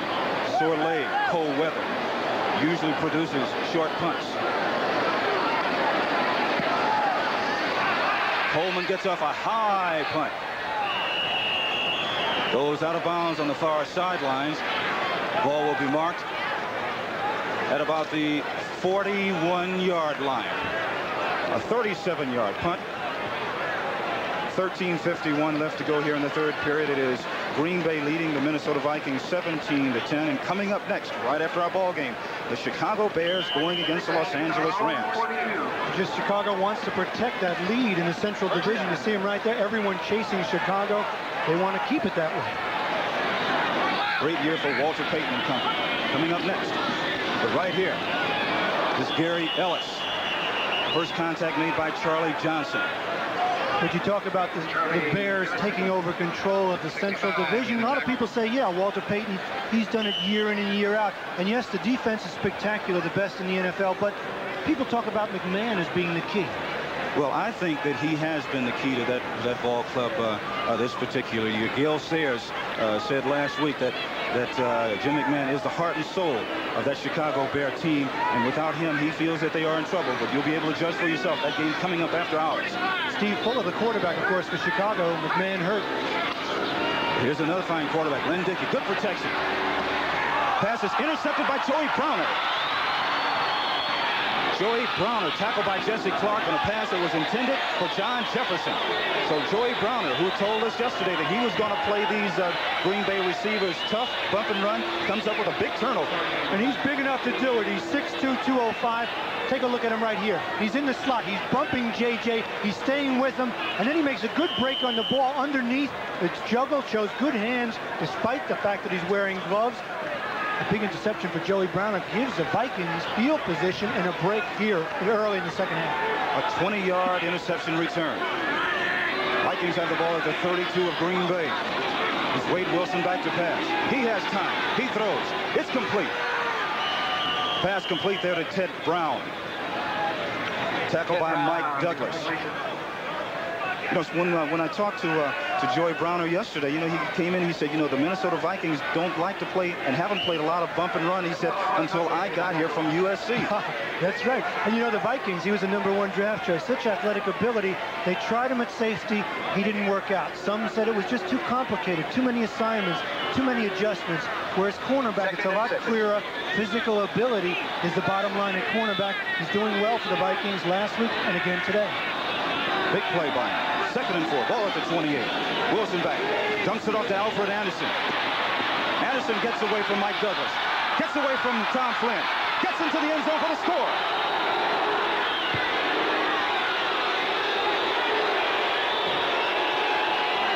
Alfred Anderson. Great running, but poor tackling by the Packers, and that produces another score for the Minnesota Vikings. Anderson he has that body lean, he has that determination, but you're right. Anderson is being blocked. He can't make the tackle. Take a look at it right here. There he is, Anderson, right there. He gets blocked, and then he just runs through a whole host of tacklers right there. Tom Flynn had an excellent shot. He doesn't make the tackle. Anderson takes it in, and Minnesota is right back in this game with a chance to tie. And the man to try and tie it, a former Packer, Jan Stinnerud. And he does. What a fine run, but once again, poor tackling on the part of the Packers. Not been able to apply the knockout punch to the Minnesota Vikings. It's tied at 17-17. Philip Epps back to receive along with Del Rogers. It's Del Rogers at the 6-yard line. Del Rogers gets up to about the 30-yard line. That's where the Packers will take over 1st and 10. Tackle made by Chris Martin. And I have to agree with you. It's like a heavyweight fight. You knock the man down. If you don't put him out, he's liable to come back. Here, the Packers had the Vikings 10-zip early in the game, first quarter. They don't apply the pressure. The Vikings keep coming back, and now we have a tie game, 17-17. Del Rogers is slow getting up. The Packers have an explosive offense, but they haven't been able to really knock out the Vikings, and here we are, 17-17. Gary Ellis in motion. Play action pass. Dickey with good protection. Going deep. Here's James Lofton. He comes back and makes a great reception. Tackle made by Rufus Best. A great example of the all-pro caliber of James Lofton. Of his jumping ability also, but had Dickey gotten Lofton that ball sooner, it was Katie barred the door. He was gone. Instead, he allowed Rufus Best to recover. Take a look at it here. And he forced Lofton to come back, go up for it, and make a good play. Watch Lofton battling Best, takes it away from him for the completion. Pickup of 33 yards. 1st and 10. Ball at the 37. A handoff to Eddie Lee Ivory. Eddie Lee tackled by Fred McNeil and also Scott Studwell. McNeil in the tackle. So the Packers trying now to apply that knockout punch that we've talked about, John. But it has something to do, you mentioned the knockout punch, but it has something to do with the character and the tenacity of the Minnesota Vikings. You look at them on paper, they are not an overwhelmingly talented team. They are in a transition period, but yet they scratch, they claw, and they hang in there as they've done this afternoon.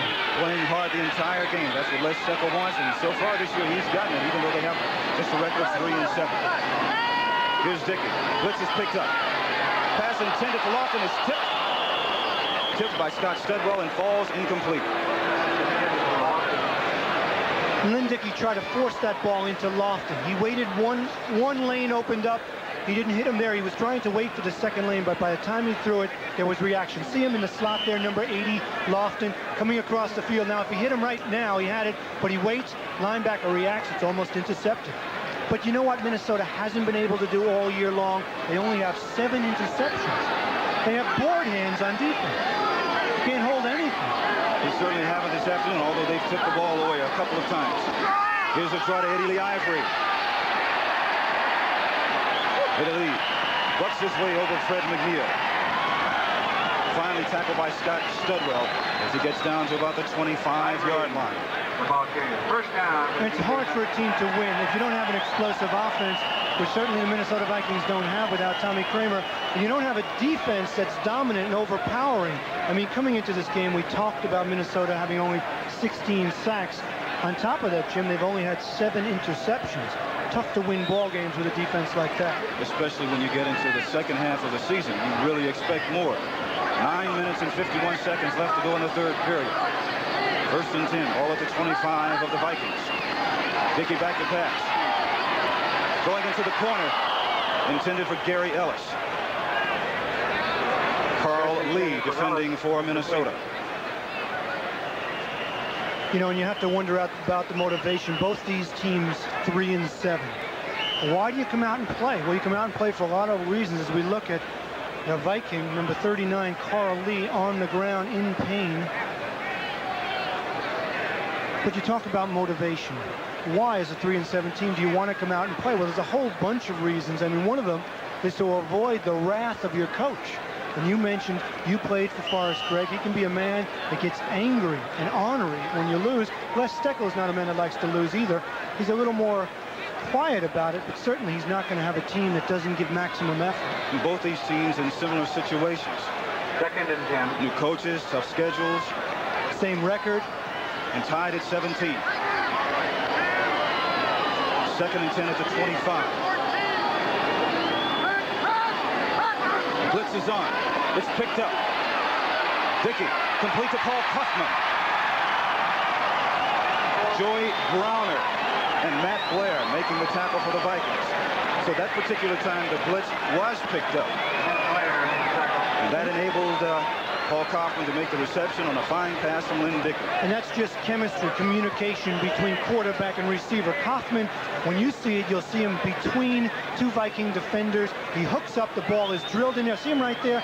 That's Kaufman's sense on the field of where to find the open spot. First and goal to go. Ball in the 10. First and goal. Blitz is picked up again. Throwing to the end zone for Jefferson. Too far over his head. John Swain defending for the Minnesota Vikings. You know, John Swain was guessing that J.J. was going outside. J.J. was in the slot, faked inside, but Swain, number 29, just hung on the outside, knew that's where he was going. And Dickey wisely just threw the ball away out of the end zone. John Swain is a young man who has to make quite an adjustment on his part. He was a starting left corner. Now he's behind Joey Brown. And there's a psychological thing that you have to go through from being a starter and then all of a sudden you're a backup. And you see Willie Teal playing in there also. He's been injured, hasn't played that much. Here's Dickey again. That's Jefferson in motion. Dickey back to pass. John Haynes comes in and makes the sack on Lynn Dickey. First sack of the afternoon for the Minnesota Vikings, and Dickey had Jesse Clark, number 33, wide open. Take a look, folks. Dickey, he gets a rush, but he had it back out of the backfield, wide open.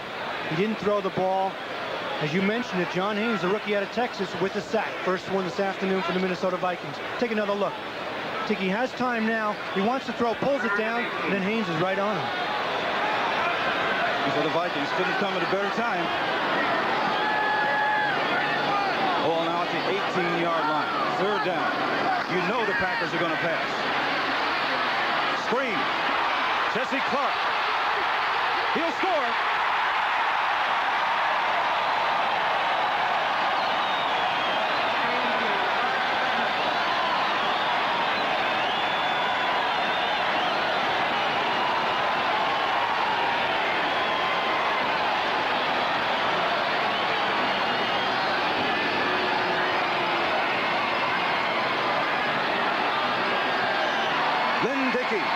Jesse Clark. Screen play. Touchdown, Green Bay. And I guarantee you, Forrest Gregg is still hot. I guarantee you he is. He wants more. Al Del Greco in to attempt the extra point conversion. It's tipped, but it's good anyway. That's the second time it was tipped, second time he got lucky. The reason Jesse Clark scores on this screen pass is number 65 pulling out in front. That's the guard, Ron Hallstrom, 6'6", 283. Watch him get a block out in front, right there. You see him in front? He's burying the defensive back. That allows Clark. 54 seconds is the time that they used and was kept off by the screen play, which ended up in a touchdown. Now Green Bay has the lead 24-17.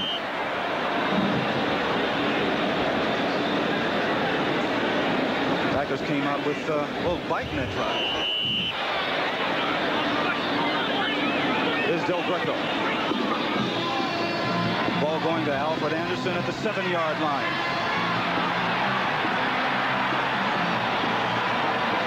Anderson gets over the 20-yard line. Tackled by Guy Prather, who's having a pretty good day on special teams himself. So now let's see how the Minnesota Vikings respond. This young Wade Wilson comes back into the ballgame. They've had to come back time and time again this afternoon. They have refused just to fold up their tent. Well, let's see if now you wonder how the Packer defense is going to react, because the offense has come out. They've done a respectable job. Wade Wilson is on the spot. 1st and 10, ball at the 22 of Minnesota. Packers faking the blitz. Toss back to Alfred Anderson. John Anderson comes up and makes the tackle. Tackle by John Anderson. Gets assist there from Randy Scott. Scores today in the 3rd quarter. San Francisco over Cleveland, 20-0. Philadelphia leading the Miami Dolphins. The Dolphins coming back. It's now 17-14. New England leading Buffalo 17-10. Washington leading Detroit. The Lions have finally scored. It's 28-7 in the 3rd quarter. 24-17. Green Bay over Minnesota here. 8 minutes and 1 second left to go in the 3rd quarter.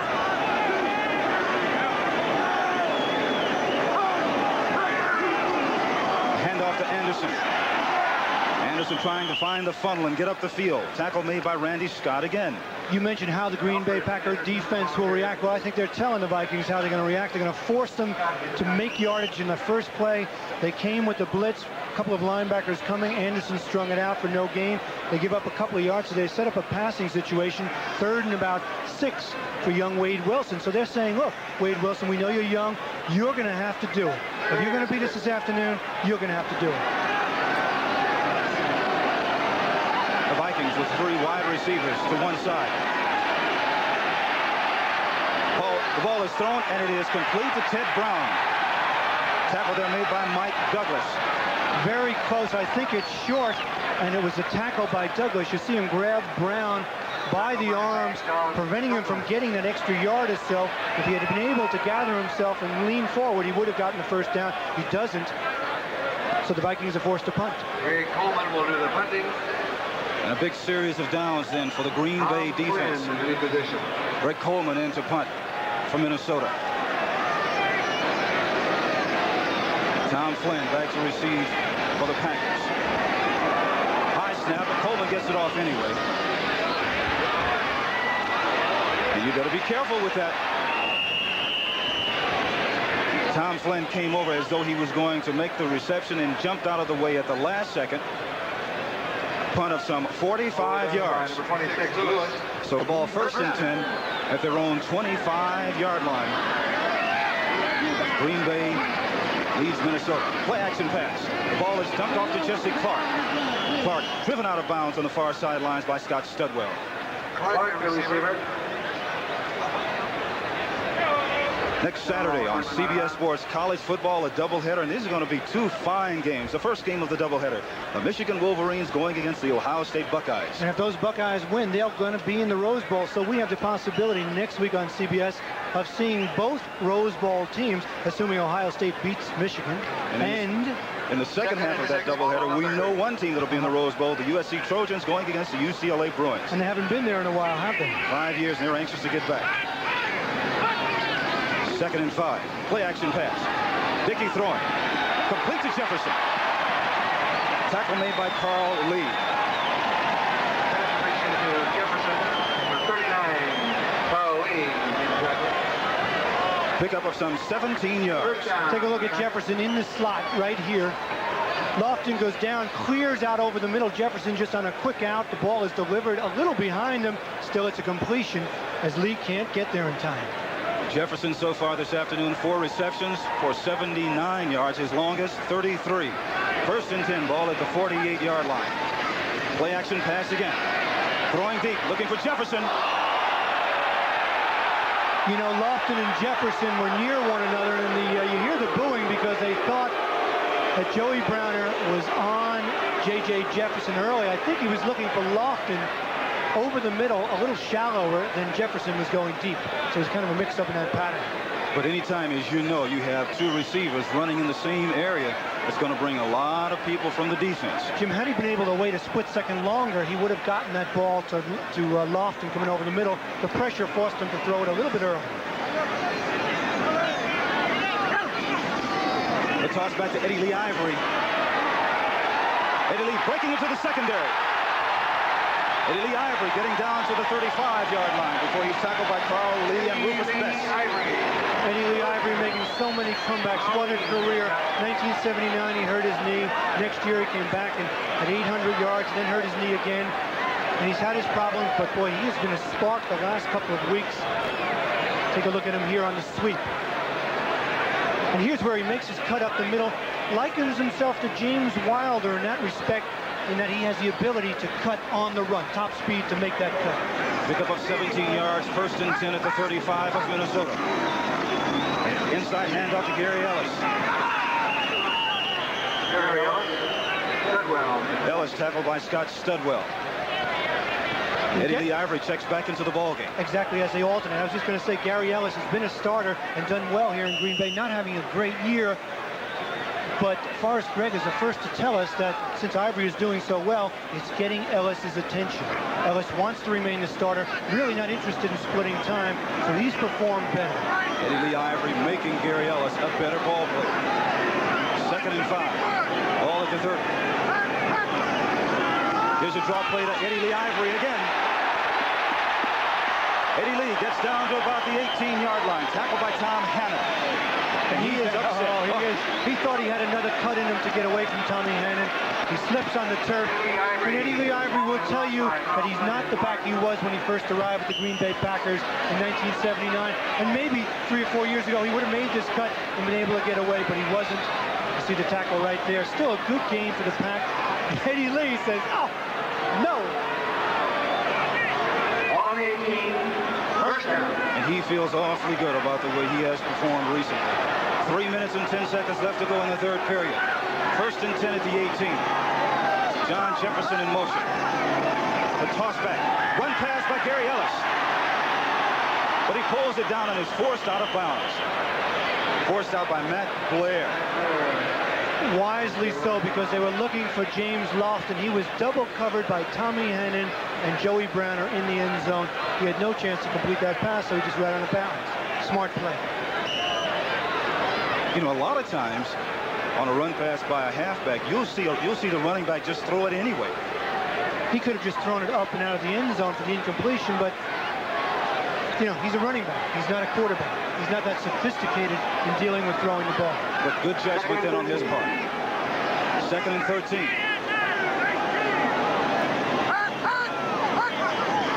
The draw play to Eddie Lee Ivory. He slips and falls.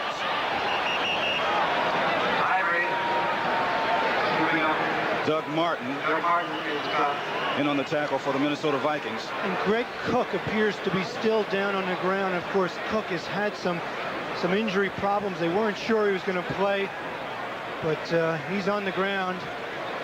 And we're going to take a moment for an injury. John, we all know that the Packers need this man back in the lineup, but of course, the injury to his leg, and he's had some problems. He has some problems. They weren't sure whether he's going to play today. He's had some back problems. And here, if you look to the left of your screen, you'll see number 79. That's Martin against Cook, number 68. And Eddie Lee slips, and then Martin just pushes Cook back over Eddie Lee, and you see his knee bent over backwards. He's taken off the field. Greg Cook leaving the field with an injury. He appears to be walking fairly well, so maybe it isn't a serious injury. Dave Dressler comes in. sometimes when you get something like that, it's a hyperextension. And a lot of times you're able to shake it off. But we'll just have to wait and see. Ball on the 23-yard line.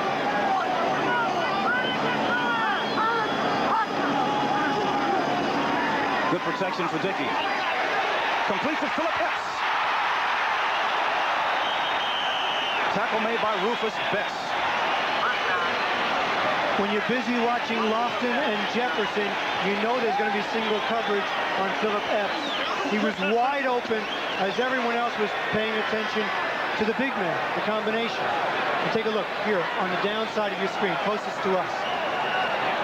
Watch Epps on the outside. All he does is hook up. You see everyone looking inside to Jefferson. Dickey delivers the ball. He almost gets into the end zone, very close. Philip Epps, only 155 pounds, 5'9". First reception of the afternoon, good for 22 yards. A minute and 40 seconds left to go in the third period. First and goal at the 2. The handoff goes to Jesse Clark. And the Vikings say, no, not now. Scott Studwell, Walker Lee Ashley. Scott Studwell, number 55. Listen, anybody that can break Dick Butkus's record for tackles at Illinois, you have to respect. Take a look at this hit. That is a major league hit right there by Scott Studwell. Take a look at it at ground level. This is about an 8 on the Richter scale. Bingo. Ooh. Minnesota showing character right down here on the goal line. You saw his head snap back, so you knew he was really hit. Play action pass into the end zone. Jesse Clark scores.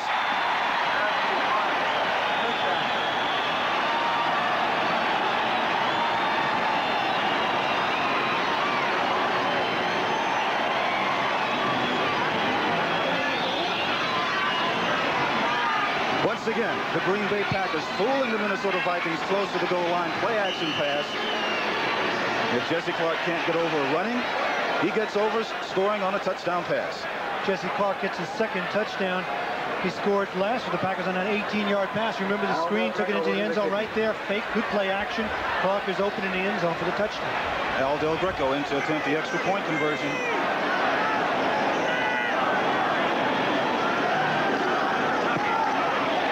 And it's good. It's good. One of the best things that Jesse Clark does is come out of the backfield and make those pass receptions, John. And this is a play-action fake, helps him out a little bit. Tommy Hennon turns around, looking for the wide receiver. That leaves Clark wide open as Walker Lee Ashley doesn't get there in time, and the Packers take the lead. 11 plays, 75 yards, 5:41 on the clock. 2-yard touchdown pass to Jesse Clark from Lynn Dickey. 31-17. And you wonder, John, if that's that knockout punch we've been looking for all afternoon. We'll find out right now. Darren Nelson gets the ball at his 11-yard line. Special teams going down, making big hits now for the Green Bay Packers. Cliff Lewis in on the tackle. And this Packer team looks different in the second half. Now, you played for this man, Forrest Gregg. What did he say to his Packers at halftime? A lot of bleeps, that's what he said, I'm telling you. But Forrest, I know he went in, I know he got on everybody. He is the kind of man, he will never, as he told us yesterday, he will not knock anyone publicly. But you get behind those doors, and he's a man that I describe as being brutally honest. I remember a few times when I played for him, he was rather honest with me. Perhaps too honest. 45 seconds left to go in the third period. Ted Brown.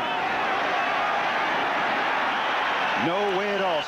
Not Scott Studwell, that's number 55. Randy Scott coming up making the tackle for the Packers. San Francisco shutting out Cleveland 27-0. Miami coming back. They finally have the lead over Philadelphia 21-17. Here's that baseball game 9-7. Indianapolis over the Jets. My Jets fighting for a wild card, as is New England. New England doing a job in Buffalo 24-10.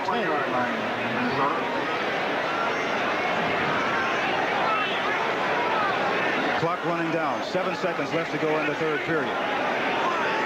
2nd and 12. The whistle is blown. The Vikings didn't get the playoff in time as the third period runs out. 31-17. 2nd and 11. Ball at the 21 of the Vikings. Wade Wilson at quarterback. The blitz is on, but it's picked up. Wilson with plenty of time. Throws across the middle. Incomplete, intended for Ted Brown. Mark Murphy covering for the Packers. Pressure on Wade Wilson, obviously, but remember, the Vikings have come back twice in this game already.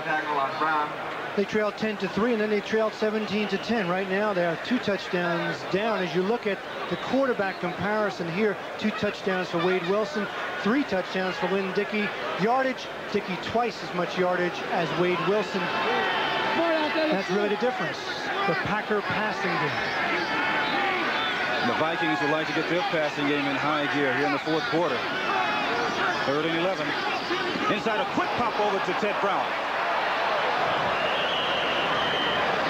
Oh, a quick opener right up the middle, and Ted Brown running at full speed immediately. Picks up enough yardage for the first down. Tackle made by Tom Flynn. Jim, that's only the 2nd time in 10 attempts that they've made a first down on 3rd down. And this was just a quick hitter. Everyone expecting to pass. A good call. He breaks it up the middle for the first down.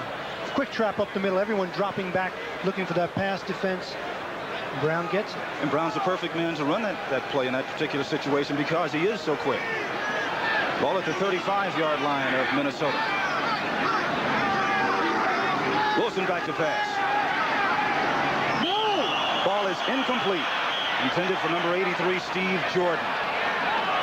Pass a little low then, or actually it was real low then, and Jordan, who was leaning away from it, wasn't able to scoop it up off the ground.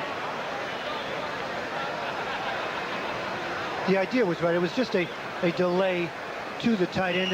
And Les Steckel wants his quarterback, Wade Wilson, who hasn't played that much, to play within himself. He's designed a game plan that doesn't ask Wade Wilson to do all the things that Tommy Kramer might have done. Of course, Kramer is the heart and soul, the spark plug of the Minnesota Vikings. He has been for the 8 years that he's played after he took over from Fran Tarkenton. Wilson told us yesterday he'd like to go downtown a little bit on this Packer secondary. So far this afternoon, he hasn't been that successful. He tries once again, but he is belted. Alfonso Carricker coming in. And that's one of the reasons why he hasn't been able to go deep in the Packer secondary. Alfred Anderson, number 46, is blocking. Take a look at him. He's on Mad Dog. Douglas, number 52. Watch, number 53 from the outside. Watch him. Comes in. See, Anderson let him go now. He was hoping that Wilson would have got him the ball quickly. That's called blitz control. The back picks up the linebacker quickly, then lets go. Quarterback has to get him the ball now, or else he's pressured. Wilson didn't read it. Thus the incompletion. Alfonso Carricker applying the pressure. Mike Douglas coming in, trying to finish it off. Here's Wilson again. Ball is thrown short, intended for Mike Jones. Estes Hood covering for Green Bay. Difficult situation for the Vikings to be in because they don't have the kind of offense that they used to have when they had Joe Sensa, Ahmad Rashard. They don't have the big play offense with the speed burners on the outside. You see these guys having trouble getting loose. And right there, number 38, Estes Hood, almost comes up with the interception. They just can't shake loose the way they used to be able to when the Vikings had all that speed. So that makes it 4th and 10, John. Ball at the 35. Tom Flynn back to receive for Green Bay. Here's Greg Coleman. Flynn should be able to run it back. He does, up to about the 35-yard line. And the Packers have the ball at their own 35-yard line. Lynn Dickey at quarterback. Jesse Clark and Gary Ellis, the running backs. The handoff goes to Jesse Clark. Clark hit immediately by Charlie Johnson. And Jim, I thought it was interesting talking to Forrest Gregg yesterday in his hotel room around the round table. He talked about his offense and his defensive teams. The offense, of course, sputtered early in the year. Everyone expected them to be so good. They averaged just 200 yards a game. Last 6 games, they've been over 400 yards a game. And Forrest Gregg said he made a mistake. And I want to talk about that a little more after this play. That's part of the honesty of the men. You have to respect a man who will admit those mistakes. 2nd and 8. Here's Lynn Dickey. Picks up the corner blitz. Going deep, intended for Lofton. He's got it. James Lofton's going to score.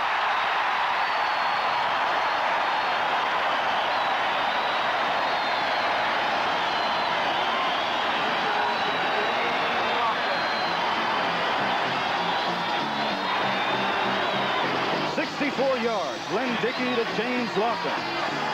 The man playing in his 100th consecutive game as a Green Bay Packer.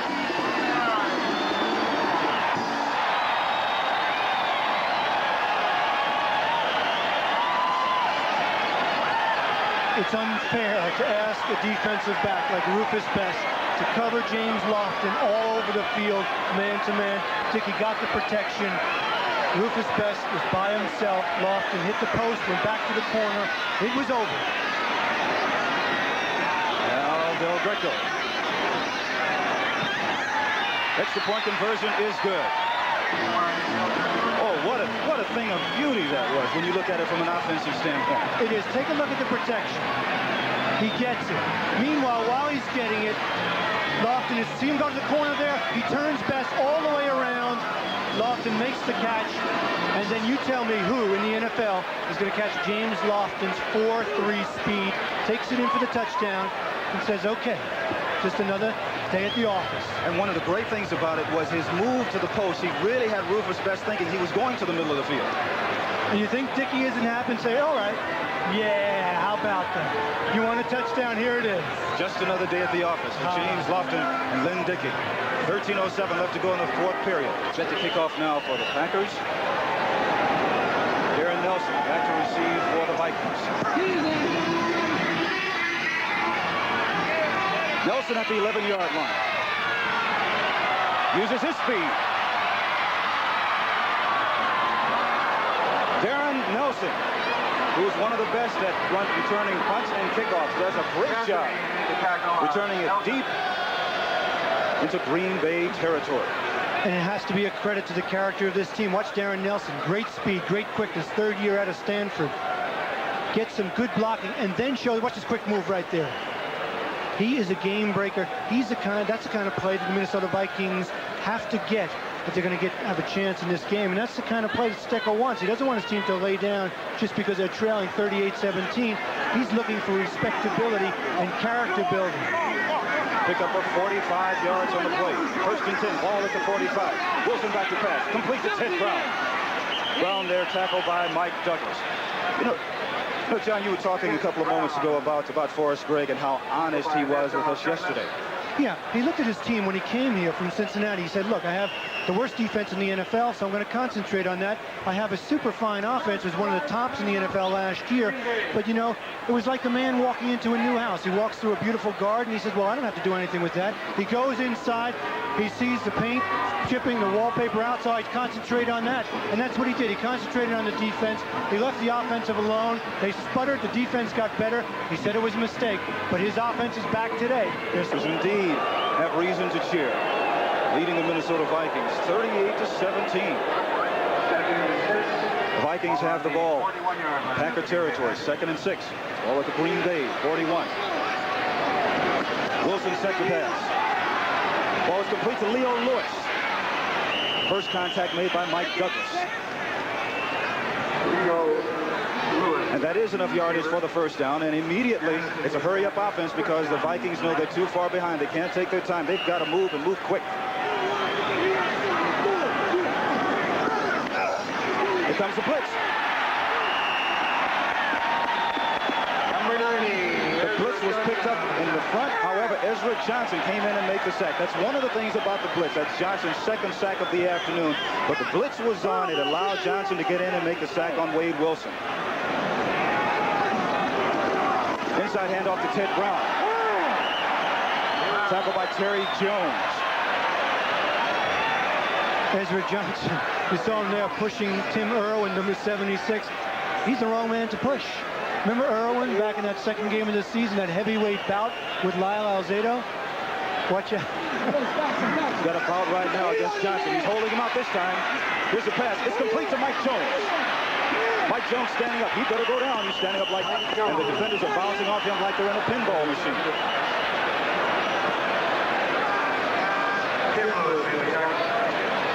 You know, so many people talk about, you know, it takes a lot out of your unit to run a 2-minute drill maybe this early in the third or the fourth quarter. But Steckel's team is in, you know, they're in great condition. You put them through a terrific training camp, so they may be able to do that. However, John Stenerud now comes in to attempt a field goal. Greg Coleman will be in to hold. The ball will be spotted at the 36-yard line, so make it an attempt of 46 yards.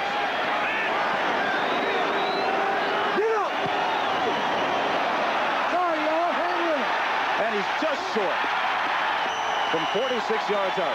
John Stenerud comes up short. Remember, he told us yesterday how, you know, when you go outside, it changes all the conditions. Last week, he connected for, replaces Lynn Dickey. Randy Wright. There's a handoff that goes to Gary Ellis. Gary Ellis gets away from a couple of tacklers, and here he goes.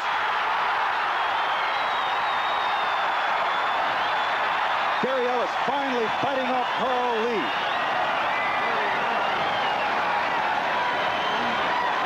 And the Pack has control of this game. Ellis off left tackle. Take a look at the end zone behind the offensive shot.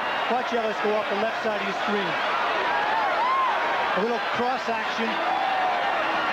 And then shows a quick cut right here behind some blocking, breaks away, and then he just uses that straight arm on Carl Lee. Watch him here.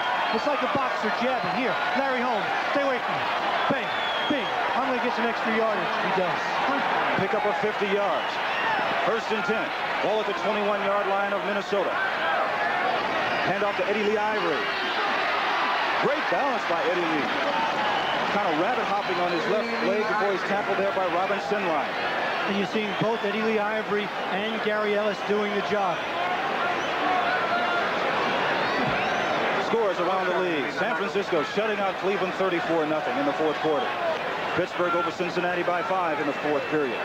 Miami back on top of Philadelphia 24-17. New Orleans over Atlanta. Here's a handoff. This is Ellis again. Flags on the play as Gary Ellis is tackled by Robin Sinline.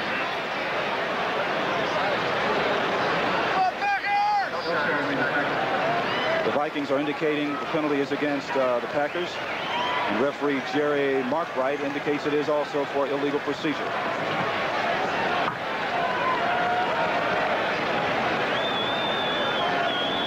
So, John, we were talking about the Packers applying that knockout punch. James Lofton, Lynn Dickey applied it. Lofton with that 63-yard touchdown. I think it has to go back to that conversation that Dickey and Bob Schnelker had about the offense. It sputtered so early. They weren't doing some of the things that they did last year. They were far less aggressive. They changed that attitude. Number 65, offense, penalty decline, third down. And the result is obvious here today. Okay, a couple of other scores in the National Football League this afternoon. Houston leading Kansas City 14-9 in the fourth quarter. New England over Buffalo 31-10 in the fourth period. Washington on top of Detroit 28-14 in the fourth quarter.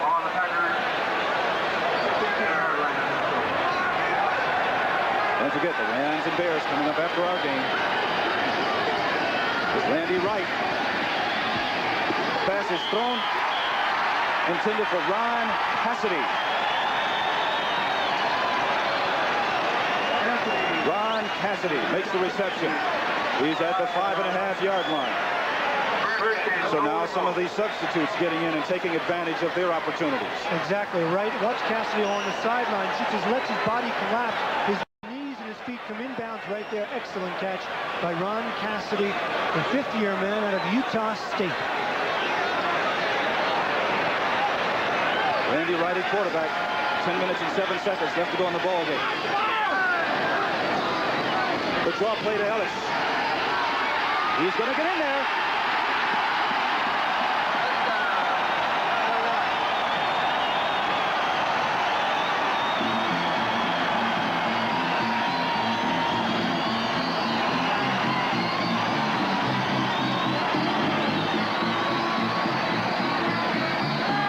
Excellent job of blocking by the Packers offensive line. An excellent job of running by Gary Ellis. He put a fake on number 45, Tommy Hannon, and left him grabbing air and grass and then took it in for the touchdown. Here's Aldo Bricko. His legs got a pretty good workout this afternoon. Trying for the Packers' 45th point of the game.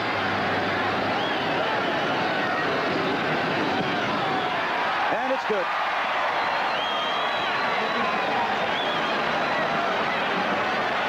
So whatever Forrest Gregg had to say at halftime, and I have a pretty good idea of what he did, Man, they've come out and really gone to work the second half. They certainly have. This is individual effort. You mentioned good block. Watch this move right here. How are you?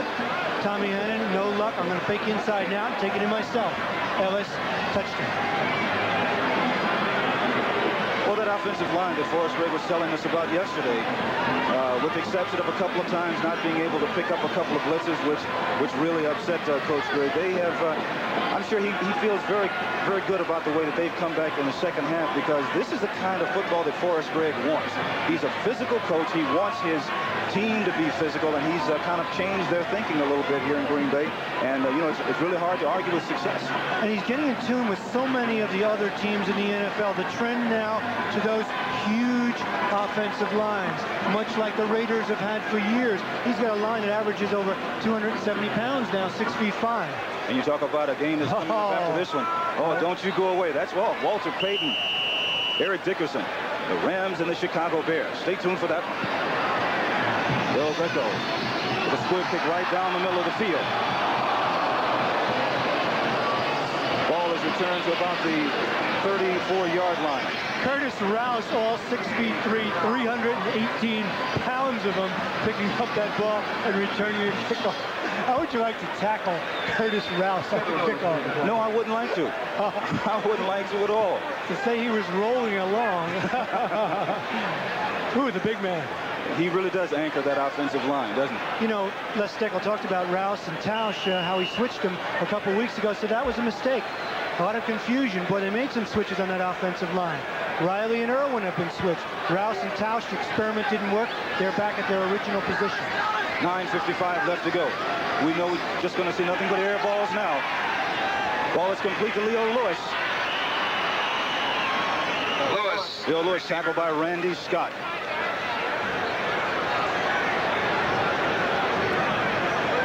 So Wade Wilson is being down 45-17.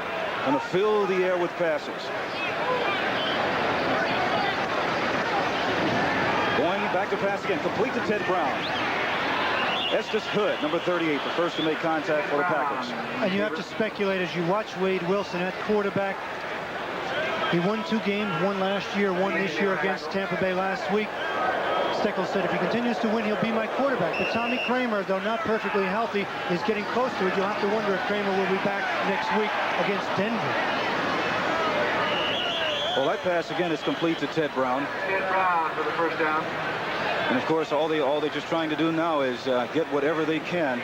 As you look at the concerned Les Steckel, whose team has really been blown out here in the second half. No doubt about it. And also, when you look down the path past this game, it's Denver, Chicago, and Washington. There's a fumble on the play, and Terry Jones makes the recovery for the Packers. When it rains, it pours. Vikings having a terrible afternoon, but a lot of that has to do with the aggressiveness of the Packers. When you are aggressive, you make your own big plays.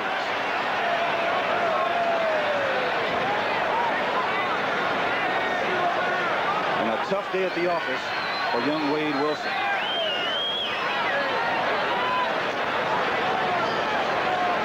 So Randy Wright comes in now. He replaced Lynn Dickey.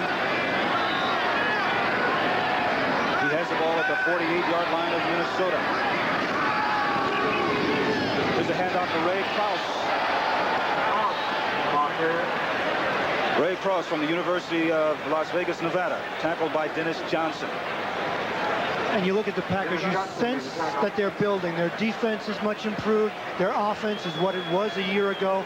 Randy Wright, the rookie out of Wisconsin, drafted in the 6th round this year. You have to wonder if he is the heir apparent to the job. Of course, he's a local favorite, having gone to Wisconsin. That puts a little extra pressure on Forrest Gregg and the Packers. And I would think a little pressure on Wright, too, to perform. Definitely. No pressure right now, 45-17. Well, under 8 minutes left to go in the ball game. This is Bill Rogers. Charlie Johnson making the tackle along with Joey Browner. And also, Forrest Gregg was telling us that it has taken a little time, but now he feels that everyone on the Green Bay Packer roster is starting to come over to the program that he's wanted to establish. And it's taking a little time because, you know, anytime you try to establish something new, there's always going to be a little bit of resentment. And look at this score here. It's close. Miami leads Philadelphia by 1. Philadelphia coming back against Miami after Miami was down against Philadelphia. Good game. Woo.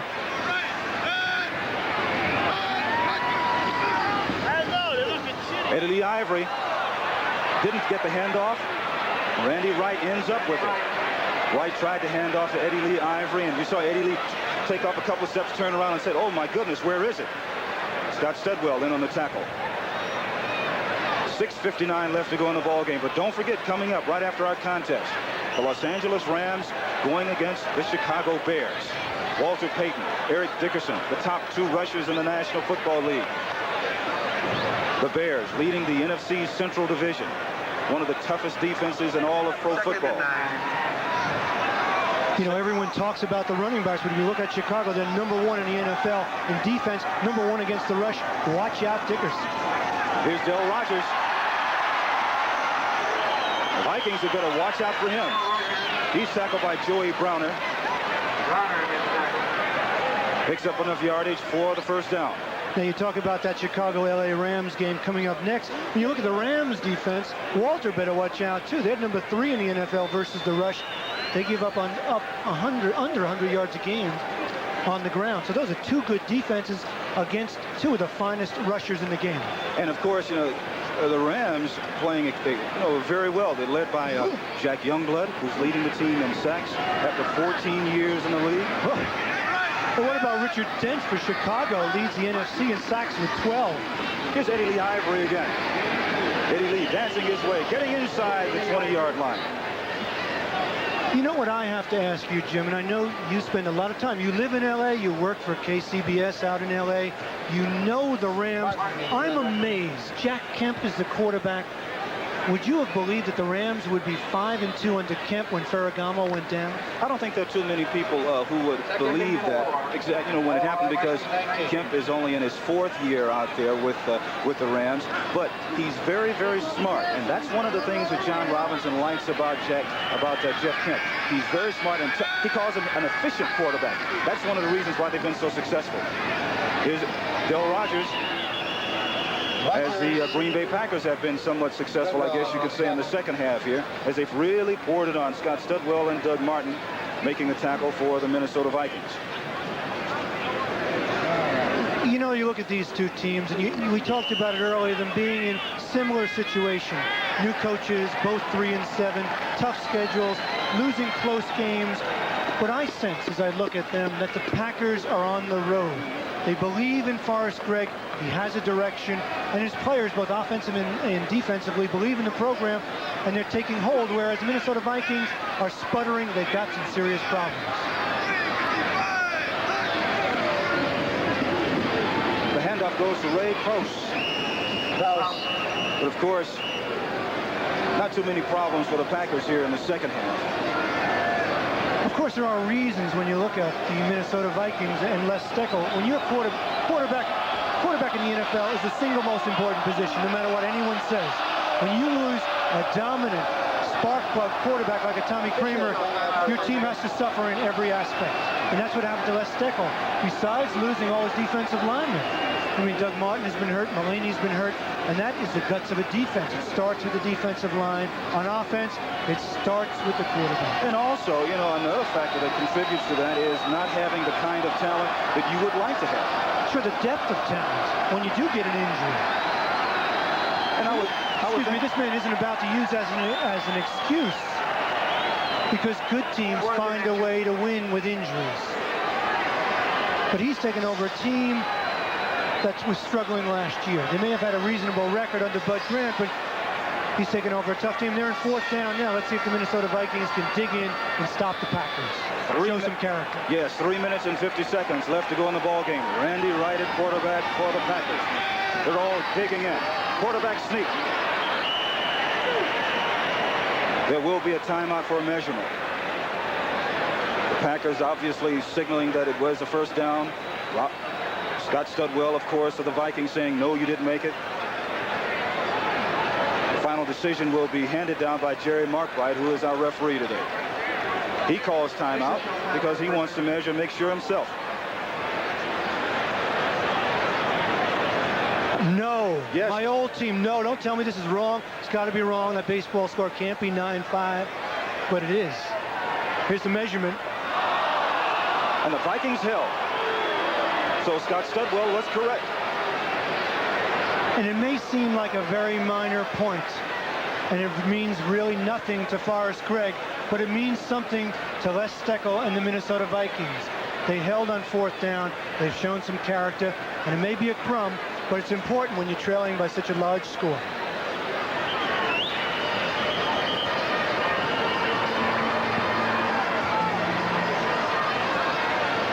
So 3 minutes and 42 seconds left to go in the ball game.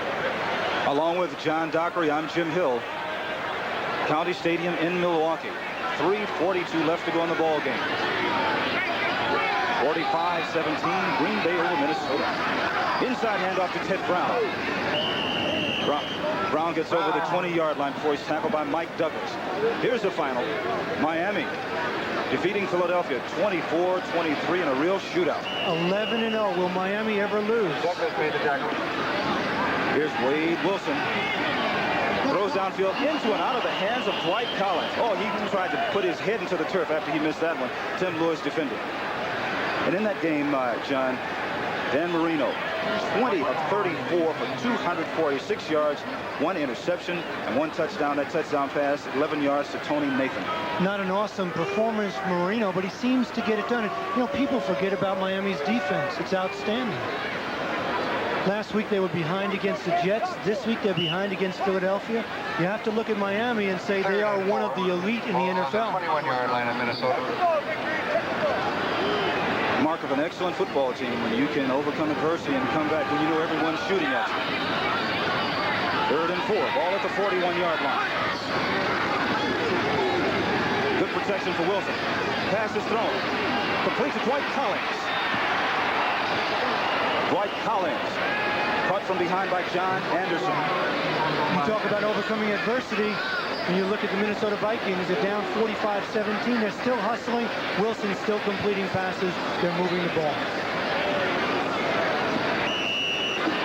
1st and 10, ball at the 46-yard line of Green Bay. Wilson back to pass again. One-handed catch there by Ted Brown. Only picked up a couple of yards, but he gets out of bounds and stops the clock. And you look at the Minnesota Vikings, you look at their fluctuations. Last week they had that last-second field goal by Stenerud. They beat Tampa Bay. They take a little lift from it. This can be devastating. They're losing so badly to the Green Bay Packers. Les Steckel trying to avoid those kinds of fluctuations. Tonight on CBS, an all-new 60 Minutes, and Ellis Island, a miniseries, and it's a very good one. A lot of people looking forward to that. Oh, it's got great reviews, and of course the late Richard Burton stars with Faye Dunaway. And that long-awaited miniseries on CBS, that tonight, should be a good one. Charles Martin being helped off the field. 94, Charles Martin. He's Alfonso Carricker's backup at the left defensive end spot. Once again, this is a dangerous period of the game, John, as you and I both well know. The outcome has already been established, 45-17 in favor of Green Bay. But now you know sometimes guys tend to be just a little bit cautious. And when you get cautious in professional football, that's when you get hurt. I'm not saying that Charles Martin was being cautious out on the field, but more times than not, you start to see a lot of injuries at the end of the game once there's a blowout like this. Exactly true. As you look at Cincinnati upsetting Pittsburgh, tightens up that AFC Central race a little bit. Pittsburgh now 6-4, Cincinnati 4-7. The pass complete to Leo Lewis. Estes Hood in on the tackle. So Sam Weiss gets a big victory there. Another final here. No question. None at all. 10-1 San Francisco now, and they are one of the elites. Dwight Collins ducked the bullet. That's what he did then. Neither of these teams in that elite yet. Packers have the potential in a year or two to get there. They fill a few holes, get maybe a a big stud on the defensive line, maybe a power running back as far as Greg talked about. And the Packers have the potential to be a balanced team. They have to do it quickly, though, because their quarterback, Lynn Dickey, has been around a long time, 14 years. Who knows how much longer he'll be around the NFL. But with the improvement of their offensive line, that certainly makes him feel good about coming back. Here's a handoff to Ted Brown. Brown gets inside the 35-yard line, tackled by John Anderson. And boy, the players talked about Forrest Gregg being contrary, ornery during that 7-game losing streak. Things that have been a little happier around the Packer locker room lately. Estes Hood defending as the pass is intended there for Mike Jones. Estes pushes Jones. Estes, he thinks he should have had an interception. But you talk about going through that 7-game losing streak. You know, who wouldn't be ornery and upset and irritable and losing sleep at night? A 2-minute warning. So Tim Lewis comes up with his 5th interception of the year. Lateral fumble. Mike Douglas ends up with it. This is when it's fun to play defense. You just sit back and go for the interception. Watch Lewis. Good leaping grab. You mentioned it. He leads the Packers with 5 interceptions. Here he was in the grasping control, wasn't he? Pitches. Does that pertain to defensive backs after an interception? No, because defensive backs don't get a lot of opportunities. You just let them go as much as they can. 1:39 left to go in our ball game. Packers have the ball at their own 6-yard line. Randy Wright in the quarterback, replacing Lynn Dickey. You can hear the action out there. Ray House carrying the ball for Green Bay, tackled by Walker Lee Ashley.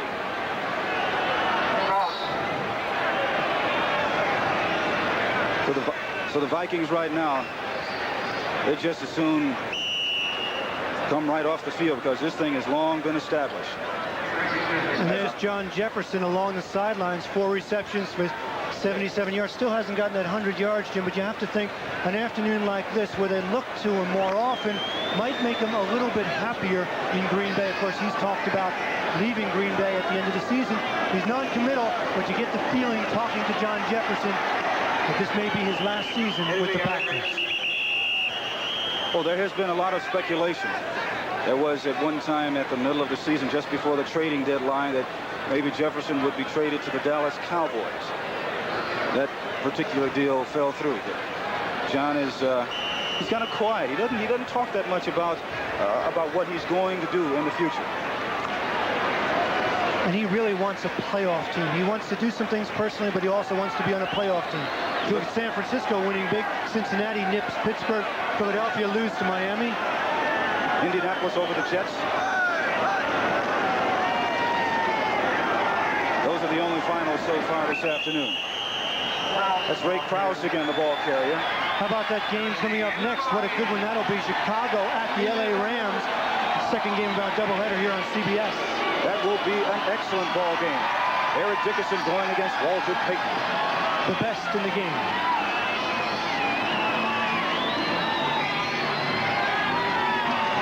For John Dockery, this is Jim Hill saying so long from Milwaukee County Stadium in Milwaukee, Wisconsin.